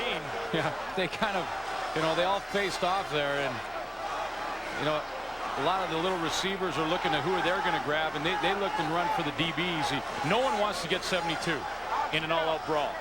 See, Johnny Scott is a guy that you do not want. That's not the guy you want to get paired up with. You know, No. and in this brawl, he's the only guy on the field that took his helmet off. He said, okay, bring it on. I'll take my helmet off. I don't mind. You know, and just taking a look at that onion, if you hit that thing with your hand, the knuckles will be just as sore if you hit the face mask. Clipping. Saskatchewan 5-1. Third down. We've dropped right into hockey. 2 minutes for tripping. A little clipping call on John Terry, and that's all that happened down there. I thought it was tripping. Did he say tripping or clipping? I think he made the clipping motion. All right. Hit himself behind the knee. Well, you know, in the all-out brawl, though, it's probably best just to say, okay, guys, you know, back to your respective corners. Round 4 is just around the corner.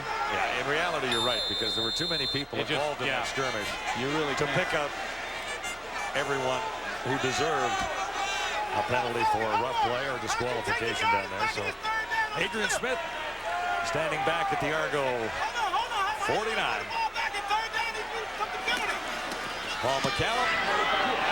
Good kick. Yeah, it is. Heck of a kick into the breeze. Smith had trouble hanging on, but returns it for about 7. Troy Asbel leading the tacklers. Glenn Suter stars in football this week with Chris Schultz. Chris Schultz is going to wear one of the hats just like that. He promised me. He said, I bring the watermelon, he'll wear the hat. I can't imagine how uncomfortable that would really be, wearing a watermelon on your head. It saves you a trip to the concession stand, I guess. You can just take off your hat and have a bite, put it back on.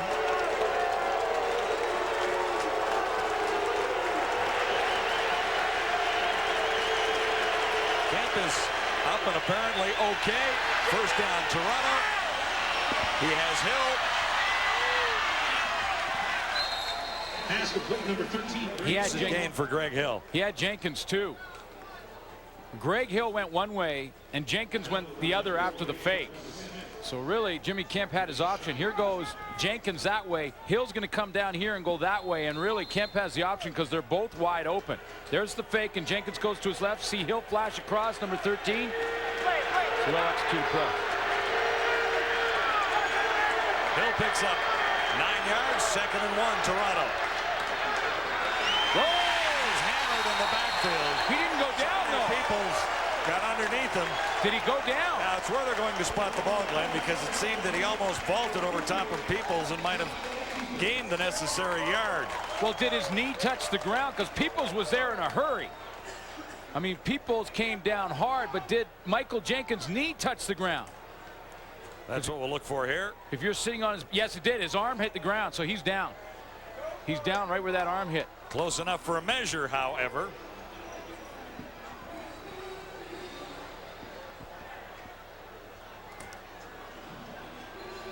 He's short. Yeah.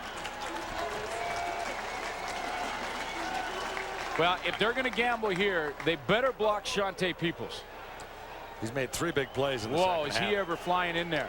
You know, it's almost, I know it would be a real gutsy call here, but if you fake it to Jenkins and take it on that naked bootleg, if you're Jimmy Kemp, you may just get Shante Peoples shooting down in the gap. 3rd down, a yard to go. The Argos are gambling here into the final of the third quarter. Toronto on top. Kemp keeps, and he'll have the first down. Shante Peoples, the defensive player of the week last week. 4 tackles, 1 knockdown, and 1 fumble recovery in the game against the BC Lions. Refs obviously thought that Michael Jenkins' legs at some point in that run hit the ground. They marked it back where his arm hit. But Peoples is just playing unbelievable in this third quarter. You mentioned defensive player of the week last week in the win versus the BC Lions. He is a 2-time All-Canadian, was with the Stampeders last year. Kemp drops back to throw. He has Daryl Mitchell, and Mitchell has a first down inside the Saskatchewan 40. Daryl Mitchell does such a nice job of adjusting to the football when the ball is in the air, because if he catches this one in stride, he's got a chance to go for a lot more yardage. He has to come back and adjust, and when he does, it slows him down. He's going to come right across the middle of the field. But watch the adjustment once the ball's in the air. Ball's in the air now. See if it hits him in stride. See how he has to fight back to it? Mitchell has 19. The Argos are set up at the Roughrider 37. Kemp sidearms that for Hill. It'll be a gain of about 4, maybe 5. Omar Morgan wrapped him up in a hurry. I think now, though, the Riders have the win. They also have a deficit, trailing 28-17, heading to the fourth quarter.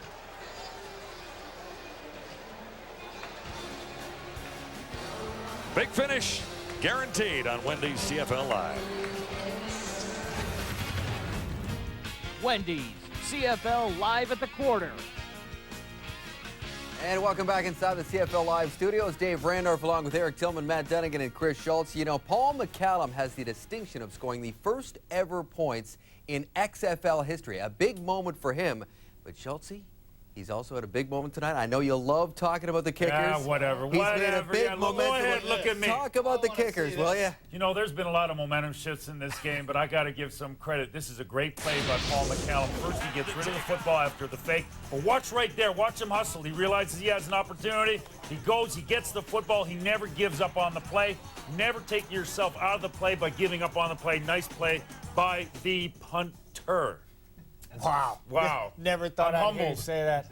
We got videotape there. That's nice. That's beautiful. Well, another good thing for Saskatchewan is the way Shante Peoples has been playing all year. Roy Shivers, said he was the best addition on the defensive interior. Really stepping up. Here you see him knifing in off the edge and taking Jenkins out of his game, having a tremendous second half, making plays. Defense is fired up. They've got the win at their back in the fourth quarter. Saskatchewan has got some momentum in their favor. Yeah, they do, but Toronto still has the lead. And I want to say something about Michael Clemens. Right at the end of the third quarter with the ball at midfield, on third and a long one, he decided to go for it. I think that was huge. You're sending the right message to your football team. We're going to play to win as opposed to playing not to lose. When you have the lead and you're playing well, don't change what you're doing. A big call by Michael Clemens. What was a 25-point lead for the Argos has shrunk down to 11, and as Matt Dunnigan mentioned, they do have the all-important wind at their backs. The Riders do for the fourth quarter. By the way, the next CFL game that we'll be showing you will be next week. The Eskimos in Hamilton to take on the Tiger Cats, but we got a great fourth quarter here tonight. Let's send you back to Taylor Field. And we've heard it all now. Chris Schultz blowing smoke for a kicker. I've not heard him compliment a kicker ever. No, he doesn't really like them much. And I heard him give credit to Paul McCallum on the play, but it was a big play. And he got this thing started for the Riders. Yeah, he really did. Turned it around for Saskatchewan. As the fourth quarter begins, Toronto still in the lead. Kemp on the money inside the 20. See, again, a great adjustment to the football for Daryl Mitchell. Just the way he can change, he makes it look easy. He really does. I mean, when you've got that equipment on and the helmet and shoulder pads and you're running full speed one way, it is very, very difficult to slam on the air brakes and try and come back. And Daryl Mitchell, he's just the best at it. And that is third game in a row over 100 yards. At 110 now, not finished yet with a quarter to go. Easily the best of the Argonauts, Daryl Mitchell. Kemp takes off himself. He was shaken up earlier. Turns the corner. Can he get to the end zone? Yes. Jimmy Kemp, touchdown. Huge play for Toronto to get momentum back on the Argos side. Well, it really is, because most of this drive for Toronto, you know, they had the wind. They were trying to make something happen after all the momentum was on the Saskatchewan sideline. But Jimmy Kemp came ready to play, and he had the option here to either pitch to Jenkins to the outside or take it himself. And the great block on Aaron Collins on the corner said to Jimmy Kemp, you know what, I can just keep it. So the Argos respond with the first scoring play of the fourth quarter. A 19-yard run by Jimmy Kemp gets Toronto back into the end zone. Play Safeway's $1 Million Touchdown to win. Shop and swipe your club card for automatic $1 Million entry. If your name appears, you've won the Casio wrist camera. Store up to 100 digital images. The Casio wrist camera opens up a whole new world of visual communication. Or $200 in Sportmark gift certificates. The coolest brands for every season at guaranteed best prices. Also shop online at sportmark.ca. Sportmark, real stuff for real people. Shop and swipe at Safeway for your chance to win $1 million. Excuse me? Dude, wake up. Hello? Yoo-hoo! Dude. Just a reminder, Wendy's pickup window's open late, so you can get anything on the menu made fresh. We get something? And eat great, even late.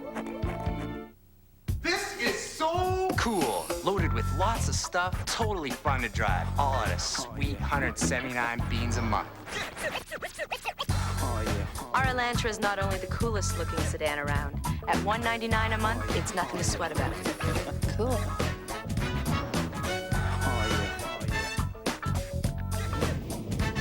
Cool. Right now, get a cool summer deal on a new Hyundai. Cool. This is a code. This is a way of life. The very best in the whole entire WWF Raw is war. See it. Live it. TSN. Key block on the play right here made by Darren Joseph on Aaron Collins. Aaron Collins is the option man. He's coming off. Kemp is expecting to see him in the backfield, but because of that big block by Darren Joseph, Kemp says, well, I can just hang on to it, and I still have my pitch man if I need him in Michael Jenkins for the touchdown. Third carry of the night for Kemp. That's a Toronto touchdown, and the Riders will look to respond here. Brock Preston still on his feet, crossing the 40-yard line. Curtis Gallick made the tackle there, and Jimmy Kemp has had a wonderful night. Finishing off that drive, 67 yards. Key play was the touchdown in one area, but Mitchell had a couple of catches there that set it up. Yeah, he really did, and a couple of big catches. But, you know, it's a drive that you're playing against momentum. The fans were back in it here in Taylor Field. The Riders had done some good things in that third quarter. Kemp came on and just quieted everything down a little bit more. Lots of time left in the fourth quarter at Taylor Field. Graves intercepted, picked off by Abraham. And that's a huge play for the Argonauts as Abraham gets inside the 30 on the return. Sometimes the Roughriders are struggling again. Well, sometimes it's a communication problem, and sometimes it's just a poor throw. And that was the latter. That was just, you know, that because by the looks of it, all the receivers were in the right places. There was good separation between all of the receivers to the play side, and it just looked like that one got away from Marvin Graves, and that's the human element. Well, Abraham gets one back. He was beaten by Marsh earlier, right? Absolutely. And he'll take it, even if it was a bad throw. So Kemp back at the controls for the Argonauts. He's had quite a night. Looking to run again. Then fires off that. To the end zone. Not quite down to the 1-yard line. Daryl Mitchell. And he's well over 100 yards already. Definitely the go-to guy. You know, and that's why 0-3 just didn't look right to this team, because there is Daryl Mitchell out there. There is Michael Jenkins out there. You know, a decent offensive line. Alfonso Browning has done some great things in the league when he was in Montreal. Kemp good on 19 of 28 for over 260 yards, 3 touchdowns, carried one in himself. The Argos are poised to score again and do with Michael Jenkins. It's an interesting night here, is it not? Argos now have 41 points on the board. Week 1, the Toronto Argonauts scored 3 points in the real lopsided loss to Montreal. 16 points in week 2 and just 18 in week 4. They've exploded here, but guess what? There's one thing that's been a little bit different. Their starting quarterback. It has made a difference tonight. There's no question about that. Kemp has played with confidence, and he's had the Argos on a roll from their first possession, going against the wind. Kemp and the Argos sailing along as Jenkins hits the end zone for his 3rd touchdown of the night.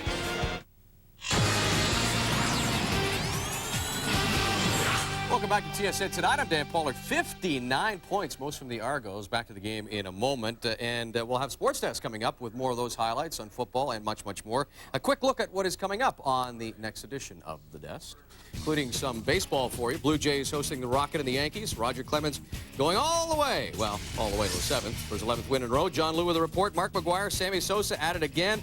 Cards and Cubs at Wrigley. Montreal Expos outclassed by Chipper Jones and the Atlanta Braves. Highlights from that game ahead. And Brian Giles had a great day in the field, and at the plate, the Pirates stunned the Astros in part 1 of a double-header. We'll also have highlights from the PGA, LPGA, and 3rd round of the Senior British Open. Qualifying highlights from Formula 1 and kart as well. And an NFL training camp report is ahead. That is at 11 Pacific, 2 Eastern. We're going to send you back to Regina for the conclusion of the football game right after this. Introducing new Castrol AccuVision Rain Repellent. Unlike Rain-X, it can go on in just 1 minute, so you can easily apply it whenever it's convenient. New Castrol AccuVision, the 1-minute rain repellent. The open-wheelers take their high-speed show to the Windy City for the Chicago Grand Prix. The points race heats up in race number 12 on the 1-mile oval. The Chicago Grand Prix, Sunday on TSN. Interesting numbers when you look at the way this game sets up. Look at this. 42 tonight, 37 in 3 games. Points allowed for the Saskatchewan Roughriders, 48 in 3 games. Whoop.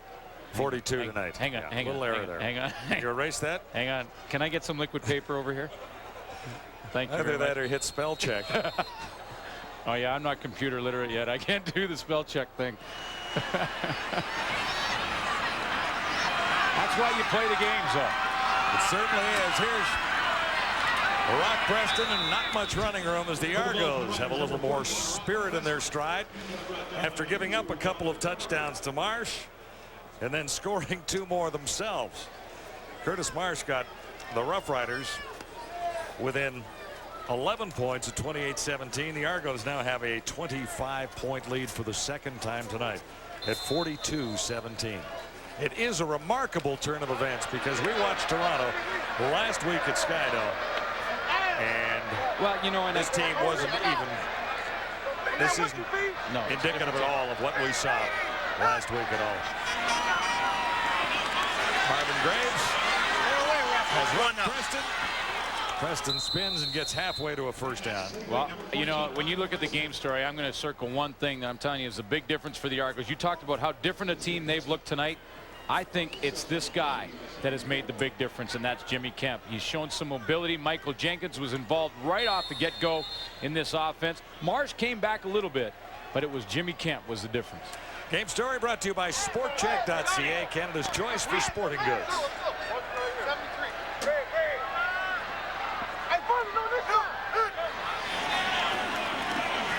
Second down. Graves will get a 1st down. Pass is complete. To Curtis Marsh. Now you've really got to get into the hurry-up for the rest of the game. You just got to call the plays on the line and try and use the wind. He gets a little more distance out of the long throws if he wants to go deep. And try the clock is his worst enemy now.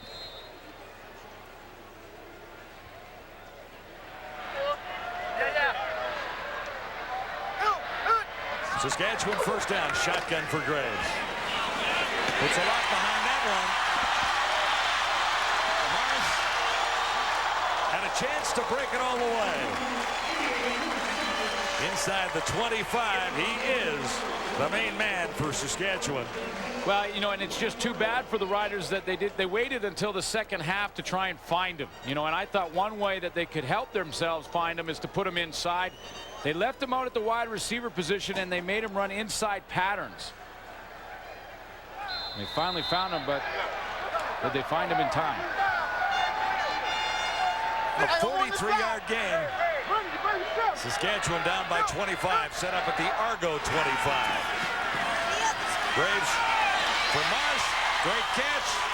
Tried to spin away from Marcelo Simmons. But that was something spectacular, was it not? Well, there's been receivers that always say, you know, if you throw it anywhere where I can touch it, I'm going to catch it. But there's only a few that can walk it like they talk it. And number 88 is one of them, because this is a catch that is not made by many other receivers. I mean, it looked like a simple little curl pattern, but he's moving to his right, turns back, just like Daryl Mitchell from Toronto. He threw the pirouette in there, too. Graves won't get it away, or will he? He escaped. Touchdown, Curtis Marsh. His third of the night.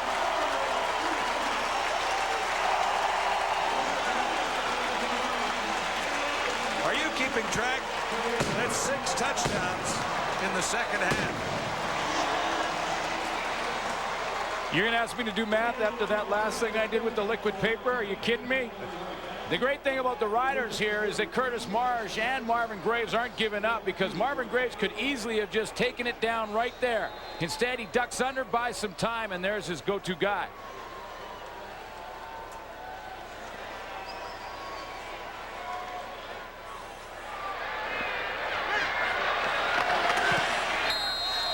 The Riders inch a little closer on the convert by McCallum. Still a long way to come back. But with 8:40 to go, there's still hope for Gaynor and the gang at Taylor Field. Seen it. Seen it. I know. Let's watch a video. Of Daniel's birth. Mom, Only no. 23 hours. Mom. This scarring incident would never have happened with Star Choice Satellite TV. Star Choice has more movies than ever, over 300 a month, so they'll always find one they want to see. What would the evening have been like with Star Choice? Oh! Star Choice. It's a better TV experience. All across the country, people have places to go, things to do, so they go Midas for total car care. Need an alignment? We do that. Air conditioning? We do that. Brakes? We do that. Oil changes? We do that. Batteries too. Of course, mufflers. And we do all that with our certified technicians and our nationwide guarantee. So for total car care, who does it all? Midas. We do that. SportCheck has kicked off online with SportCheck.ca. The best brands in clothing, footwear, and equipment, such as Nike, Adidas, and Oakley.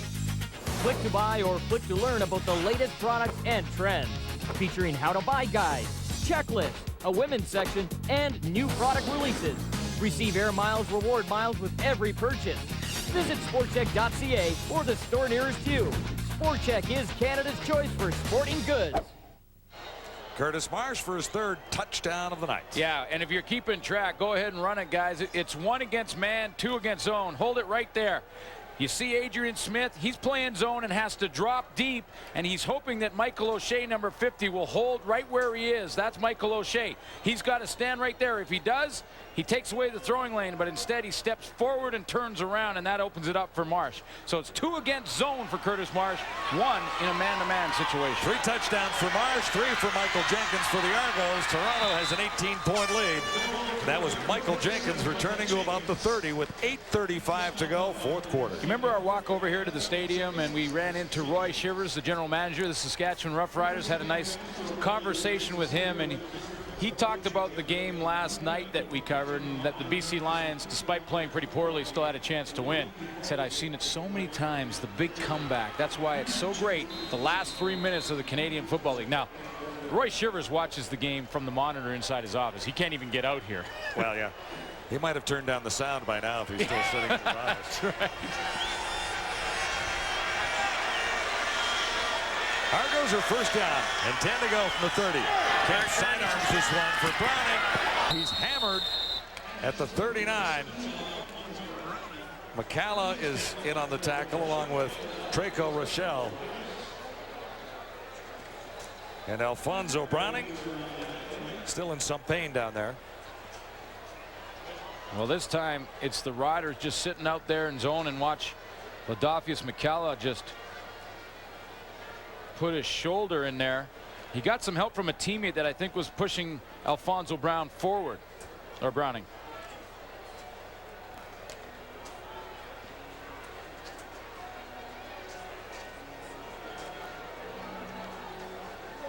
Traco Rachel, I believe, was behind him, pushing him forward into Ladafius McCalla. Saw a shot of Randy Sherchinsky on the bench, and it's anniversary time. Marion, for Mom and Dad, Marion and Walter. And it happens to be their 45th anniversary. And that just happens to line up very well with his number. That's right, 45. So I'm sure they're watching somewhere in Saskatchewan with the blackout lifted tonight. Happy anniversary. And all friends and family of Alfonso Browning, he's okay. Got up and jogged off the field.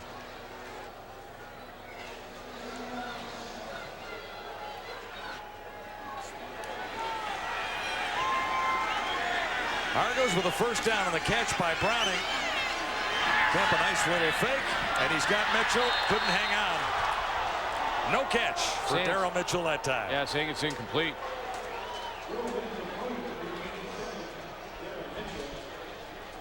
See the great movement by Jimmy Kemp. Talk about the difference. He gets that football out there to Mitchell. No, he never had control of that ball. It hit him in the arms, bounced up high. He's right at the 5. Kind of had his back to us there, but it didn't look like he ever had control of the ball, and the official was right on the spot. But I love the movement of Jimmy Kemp, you know, and that's when you're talking about Kerwin Bell, who also has experience, and Jimmy Kemp. You know, Kemp in this game has done a real nice job of a certain series with Michael Jenkins, and the offensive series is very simple. Jenkins slices on an angle up into the line, and Kemp either gives him the football or takes it to the outside, but he has enough mobility to get away with it. Kerwin Bell had struggled with that kind of thing because he just doesn't have that same type of mobility. He is a straight drop back passer. So, you know, this type of offense, if this is the way they want to run it, Kemp is better suited for it.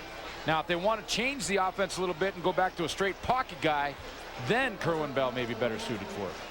The delay on the field right now is the officials checking into a weather update because of a weather warning issued earlier this evening, and apparently there's a little lightning in the northern sky here.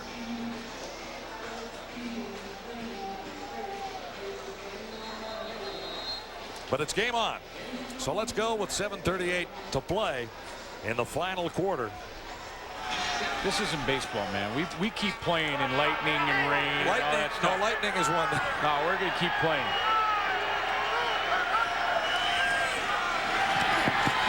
Kemp flags are down. Kemp escapes, but I think this will be coming back as Jimmy Kemp got all the way inside the Saskatchewan 45 for a 25-yard gain. But where the penalty marker came down, the initial indication, it'll be holding. Yeah, it'll be holding. But you know, again, if anyone asks, Toronto 56, second down repeated. If anyone asks how did the Argos win that game and how did they score 42 points, the answer is Jimmy Kemp has the mobility to run this offense. I'm talking about his legs. He's not a fast guy, but he has enough mobility to get it done. And that was a prime example. Even though it's coming back, he bought some time. He picked up big yardage. And he's been doing that all game.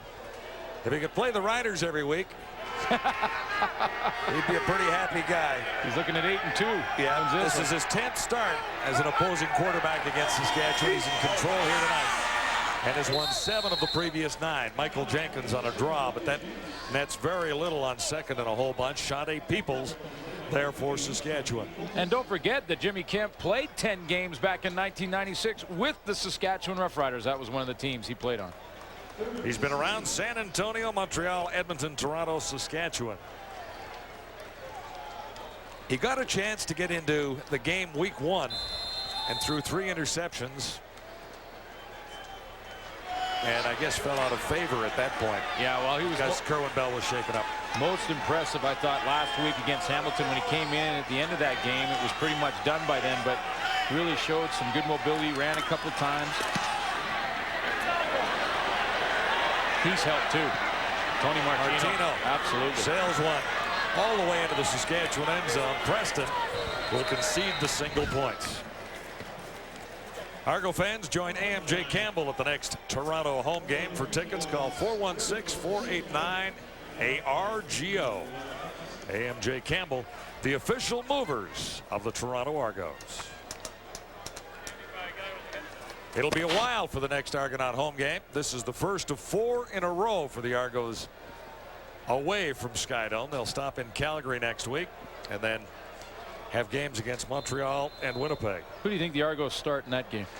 I would think Mr. Kemp. Well, no matter what happens, it's Saskatchewan.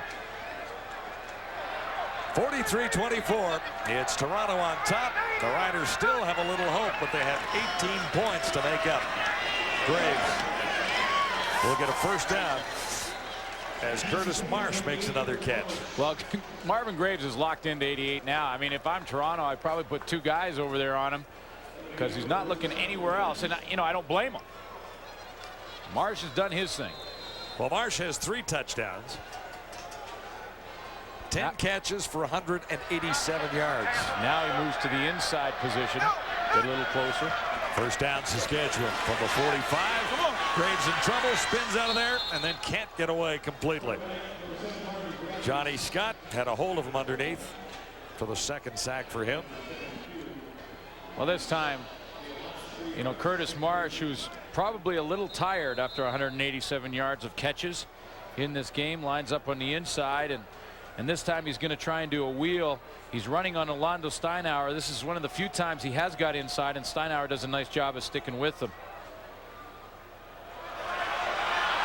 2nd and a bunch, and he's down again. Ball kind of came loose, but I'm not so sure it's, well, it might be a fumble down. Yeah, the way they're digging at it, looks like it was on the turf, and now it's a matter of, you know, and I can never figure out on the bottom of this pile how the officials sorted out. They got to fumble. First down, Toronto. Because they've got to kind of, you know, there's a pile of guys down there, and Johnny Scott is one of them, right? And Johnny Scott is down there trying to grab at the ball. And the possession can change about 3 or 4 times at the bottom of the pile, and it's the official's job to try and crawl in there, kind of like a prairie gopher. He's got to try and crawl into that pile and find out who actually is holding the football. Off the backside, Alfred Payton's coming hard. He's the guy who strips it. Payton makes the play and actually comes up with the ball.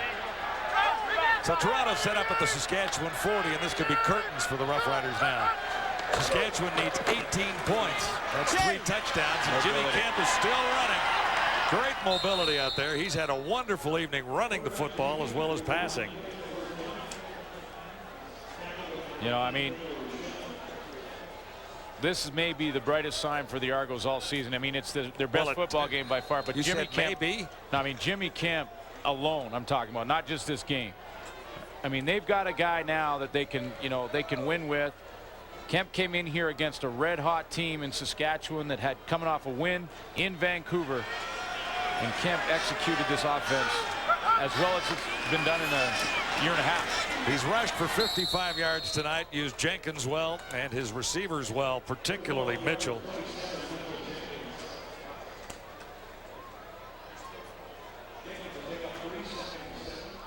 You know, Kerwin Bell's still banged up. He's got bad ankles. But, you know, when Kerwin Bell was healthy at the beginning of the year, he still doesn't have that mobility. You know, I mean, he's never been that type of passer. And that's not a shot at Kerwin Bell. He's just a drop back quarterback. You know, that's a different style. Argos are not letting up. Here's Jenkins. Finds a little room to the outside. That was a huge hit. Oh, Sean Gallant. They'll be short of the first down. Well, maybe not. Let's see where they spot the ball. It will be a first down. 43-24. The 3-minute warning is up at Taylor Field in Regina. The Argos have looked hot tonight.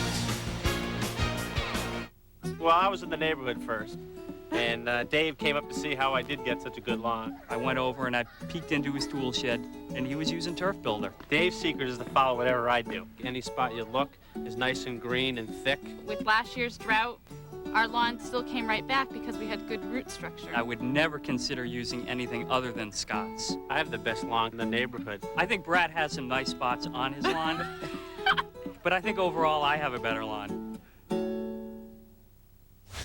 SportCheck has kicked off online with SportCheck.ca. The best brands in clothing, footwear, and equipment, such as Nike, Adidas, and Oakley. Click to buy or click to learn about the latest products and trends, featuring how to buy guides, checklists, a women's section, and new product releases. Receive Air Miles reward miles with every purchase. Visit SportCheck.ca or the store nearest you. SportCheck is Canada's choice for sporting goods. As you can see, I'm quite at home here in my elemental washer. 2 weeks underwater, no problem.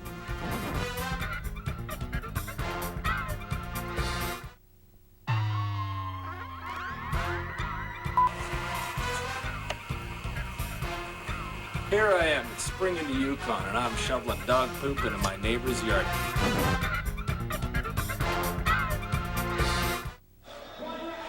Michael Jenkins has 3 touchdowns for the Argonauts. They have 43 points on the board, and that's more than they've scored in the previous 3 games. He's been running hard.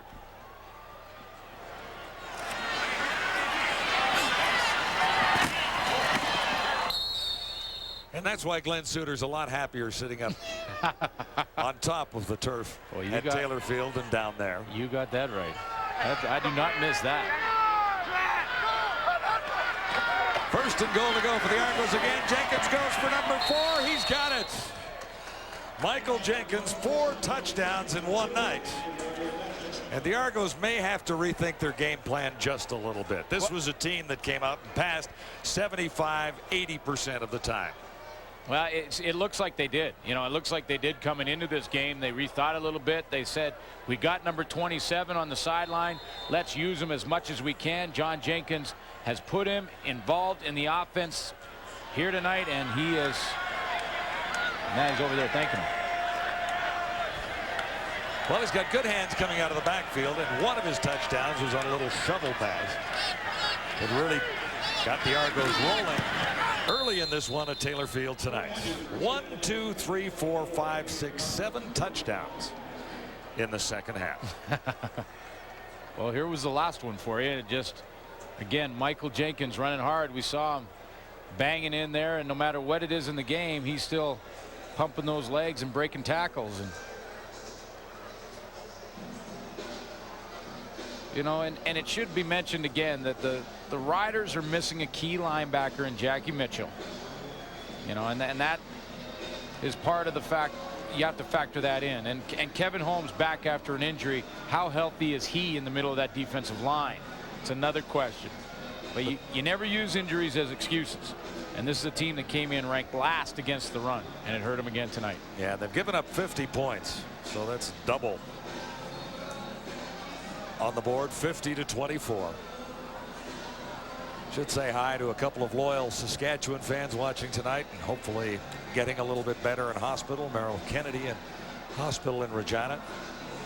Wanted to say hi to Richard Suter out there in Ladysmith too. Yeah, he's catching us tonight. He's still battling. And hi to my mom and sister Nadine, who are looking after him.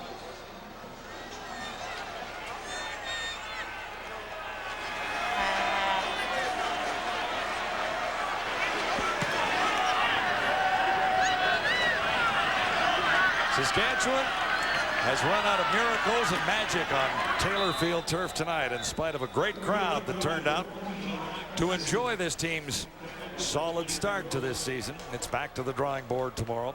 The do run, run, run, the do run, run. Was that the Rondells that did that? I don't know who did it, but they did it. The Argos did it. You know, Saskatchewan did attack that secondary, but they waited till the second half, and that was too late. And well, this one we'll just do that. The Rider pride kind of took a hit tonight. It really did, didn't it?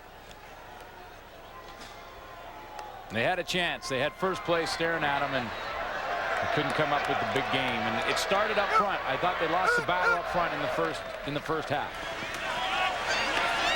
Marsh makes the catch. He's got about 7 yards before he's wrapped up by Adrian Smith. Well, it was kind of fun arriving at Taylor Field tonight. We sort of went to a wedding. Brent right. and Stacy Sure Grabinski invited us to be part of their wedding photos, which were being taken at Taylor Field. The bride was here in her lovely dress and looking splendid. Of course, we had never met them, but now we're in the photo album. And congratulations to them. And now we have to make a big decision. Do we go to the reception? Because they invited us. Well, we got invited to the reception. I guess only in Taylor Field. Now, the wedding wasn't here. It was away at a church not far from here. But I guess the groom said, well, we want one picture taken at Taylor Field. So that's where they were when we arrived. The whole wedding party. Jimmy Kemp, reason to smile tonight. Well, I'll tell you, it's a lot more fun when you're winning. And that may be the understatement of the night. But 0-3 is not a lot of fun. 1-3 does sound a whole bunch better. Adrian Smith. 2:06 to go at Taylor Field. You know, and that win puts Toronto right in the thick of things all of a sudden. You know, 1 game behind Winnipeg, 1 game behind Hamilton. Actually, Hamilton won, so they're 2 games behind Hamilton. And the Riders are definitely not out of this. I mean, this Western Division is very interesting. Next home game here is August 11th against the Stampeders. Wally Buono got his first win the other night. Saskatchewan at 2-2 now. Wally Buono at 1-3 in Calgary, along with the BC Lions at 1-3, and Edmonton lost to Montreal, so they stay at 2-1-1. So it's anybody's ball game in the West. Stanley Jackson getting a chance to take a few snaps. Kemp was smiling the sidelines moments ago, and Stanley Jackson, who came over from the Alouettes, is going to get a chance to get a couple of reps in here on this final drive. Out of Ohio State, highly rated. The Argos felt very lucky to grab him. He simply hasn't had enough time with this offense to learn the whole deal. Nice arm on for that one, but it was into double coverage and almost picked off by Sean Gallant. But congratulations to Jimmy Kemp. You know, you got to feel good for this guy who's been around, hasn't he? Well, he has, and no one has ever considered Jimmy Kemp as a starter. And I heard Matt Dunnigan and Chris Schultz talking about it before the game, that someone needs to give this guy a chance, and maybe Mike Clemens will do that. I mean, he proved tonight that he can be a starter. Tony Martino's kick taken by Roll Preston. He's to the 40.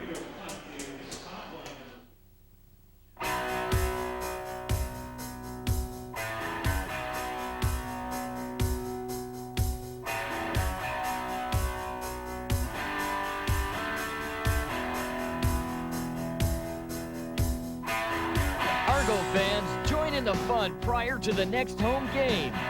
It's the Supreme Rock and Roll Party. Every fan with a ticket is invited. Call 416-489-ARGO. Rock and Roll Preston weren't a big factor here tonight, were they? No, they were not shut down, but, well, here they go now. Well, there's Roll Preston. Roll. Well, the only thing, Roll Preston, didn't do a whole lot tonight. Had the bad penalty as well, so he'll want to regroup for next week. Got a huge upside, though. Boy, can he do some things with the football in his hands. Friday, Saskatchewan in Winnipeg against the Bombers. The Argos move on to Calgary against the Stampeders. That's our Wendy's Friday night football game next week. Long touchdown toss. Almost number 4 for Curtis Marsh. It was a step or two behind that one.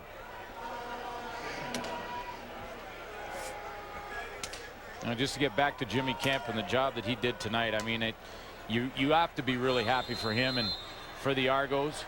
stopping this losing streak. They're going to be on the road for a couple games here, so it's a chance for them to sort of get away from the city, hang out together, eat dinner together. Well, how about this? They're riding the bus to Calgary tomorrow morning.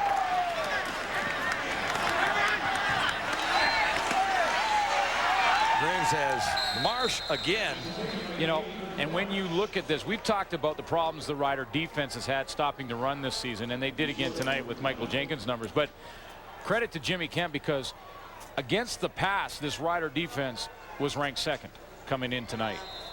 You know, and that's Jeff Fairholm, a former Saskatchewan Roughrider, standing right behind Kemp, helping out with the Argos, and Paul Mazzotti congratulating him. But Kemp threw the football very well against a good Rider secondary tonight. Saskatchewan looking at third down and about a yard to go. Curtis Marsh is over 200 yards in a losing cause, and that must be somewhat tough to swallow when you catch 3 touchdowns and passes for 200. You know, it's a nice night for me, but we didn't win the game, and we came up way short. Yeah, 50 and you know, to 24. Primarily speaking, when you're talking about pro athletes, it's all about the W, and you know, 203 yards don't mean a thing if you don't get it done on the scoreboard. And it is a good game. It was a big second half for Marsh, but Pinball Clements had a good game plan. You know, when we came into this game and you looked at the Toronto secondary, you had some question marks. Orlando Steinauer moved out to halfback, which I thought was a great move. They put Dwayne Provo in at the safety, probably a position more suited for him, but there was question marks. Marcelo Simmons, Clifton Abraham, you know, they held their own in the first half. Did pretty well.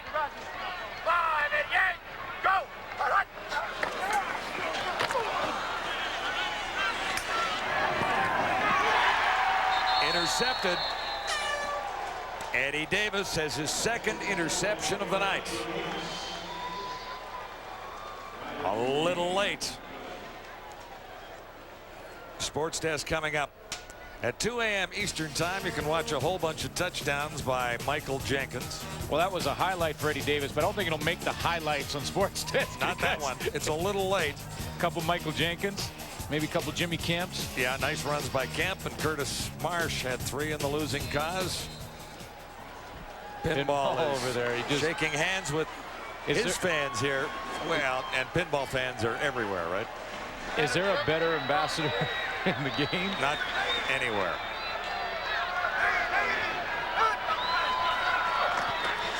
Graves is back in, just running out the clock, and it's fair enough that it goes an interception the other way. Did they call it a catch? I was pretty sure he had it. That's Orlando Steinauer. You know, and that's the position for Orlando Steinauer. You know, forget about him at safety. And I'm not taking anything away from the importance of the safety position, but you've got a guy who's played halfback and corner. You don't want him 12, 13 yards off the line of scrimmage. You got to get him up there where he's covering some good receivers. He's playing man-to-man all the time, and that's where he should play. And I don't even want to let you in here because I know where you're going with this. I don't know how you could knock the safety position. You fooled everyone in Saskatchewan for 11 years playing it.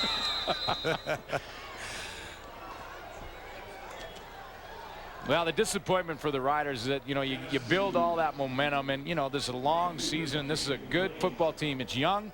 It's got good speed on defense. They're starting to build something here, and, you know, you're going to have the odd setback. It's really how you respond to it that matters. And the only disappointment, I think, is that they had the big crowd, and, you know. Big crowd, and, I mean, to finish close is a lot better than 50 to 24. Yeah, you never want to lay the egg with the big crowd and the anticipation.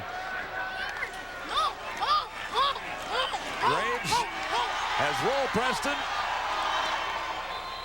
He's to about the 32. Steinauer over to make the tackle again. Into the final 13 seconds now. When you look at this Saskatchewan team adding Roll Preston to go with Rock Preston this year. Good young players. George White proved himself last year. Aaron Collins having a great season. McCullough on the corner.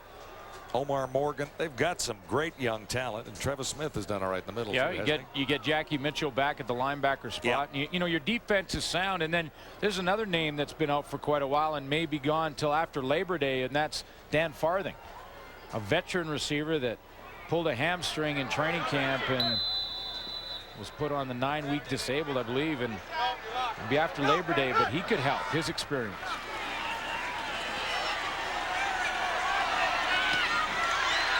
Another catch for Curtis Marsh, and that should about do it for the Roughriders on a tough night at Taylor Field.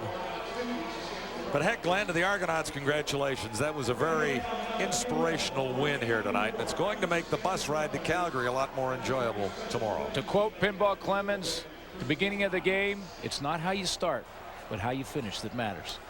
And they started at 0-0. The Argos finished with 50 points compared to 24 for Saskatchewan.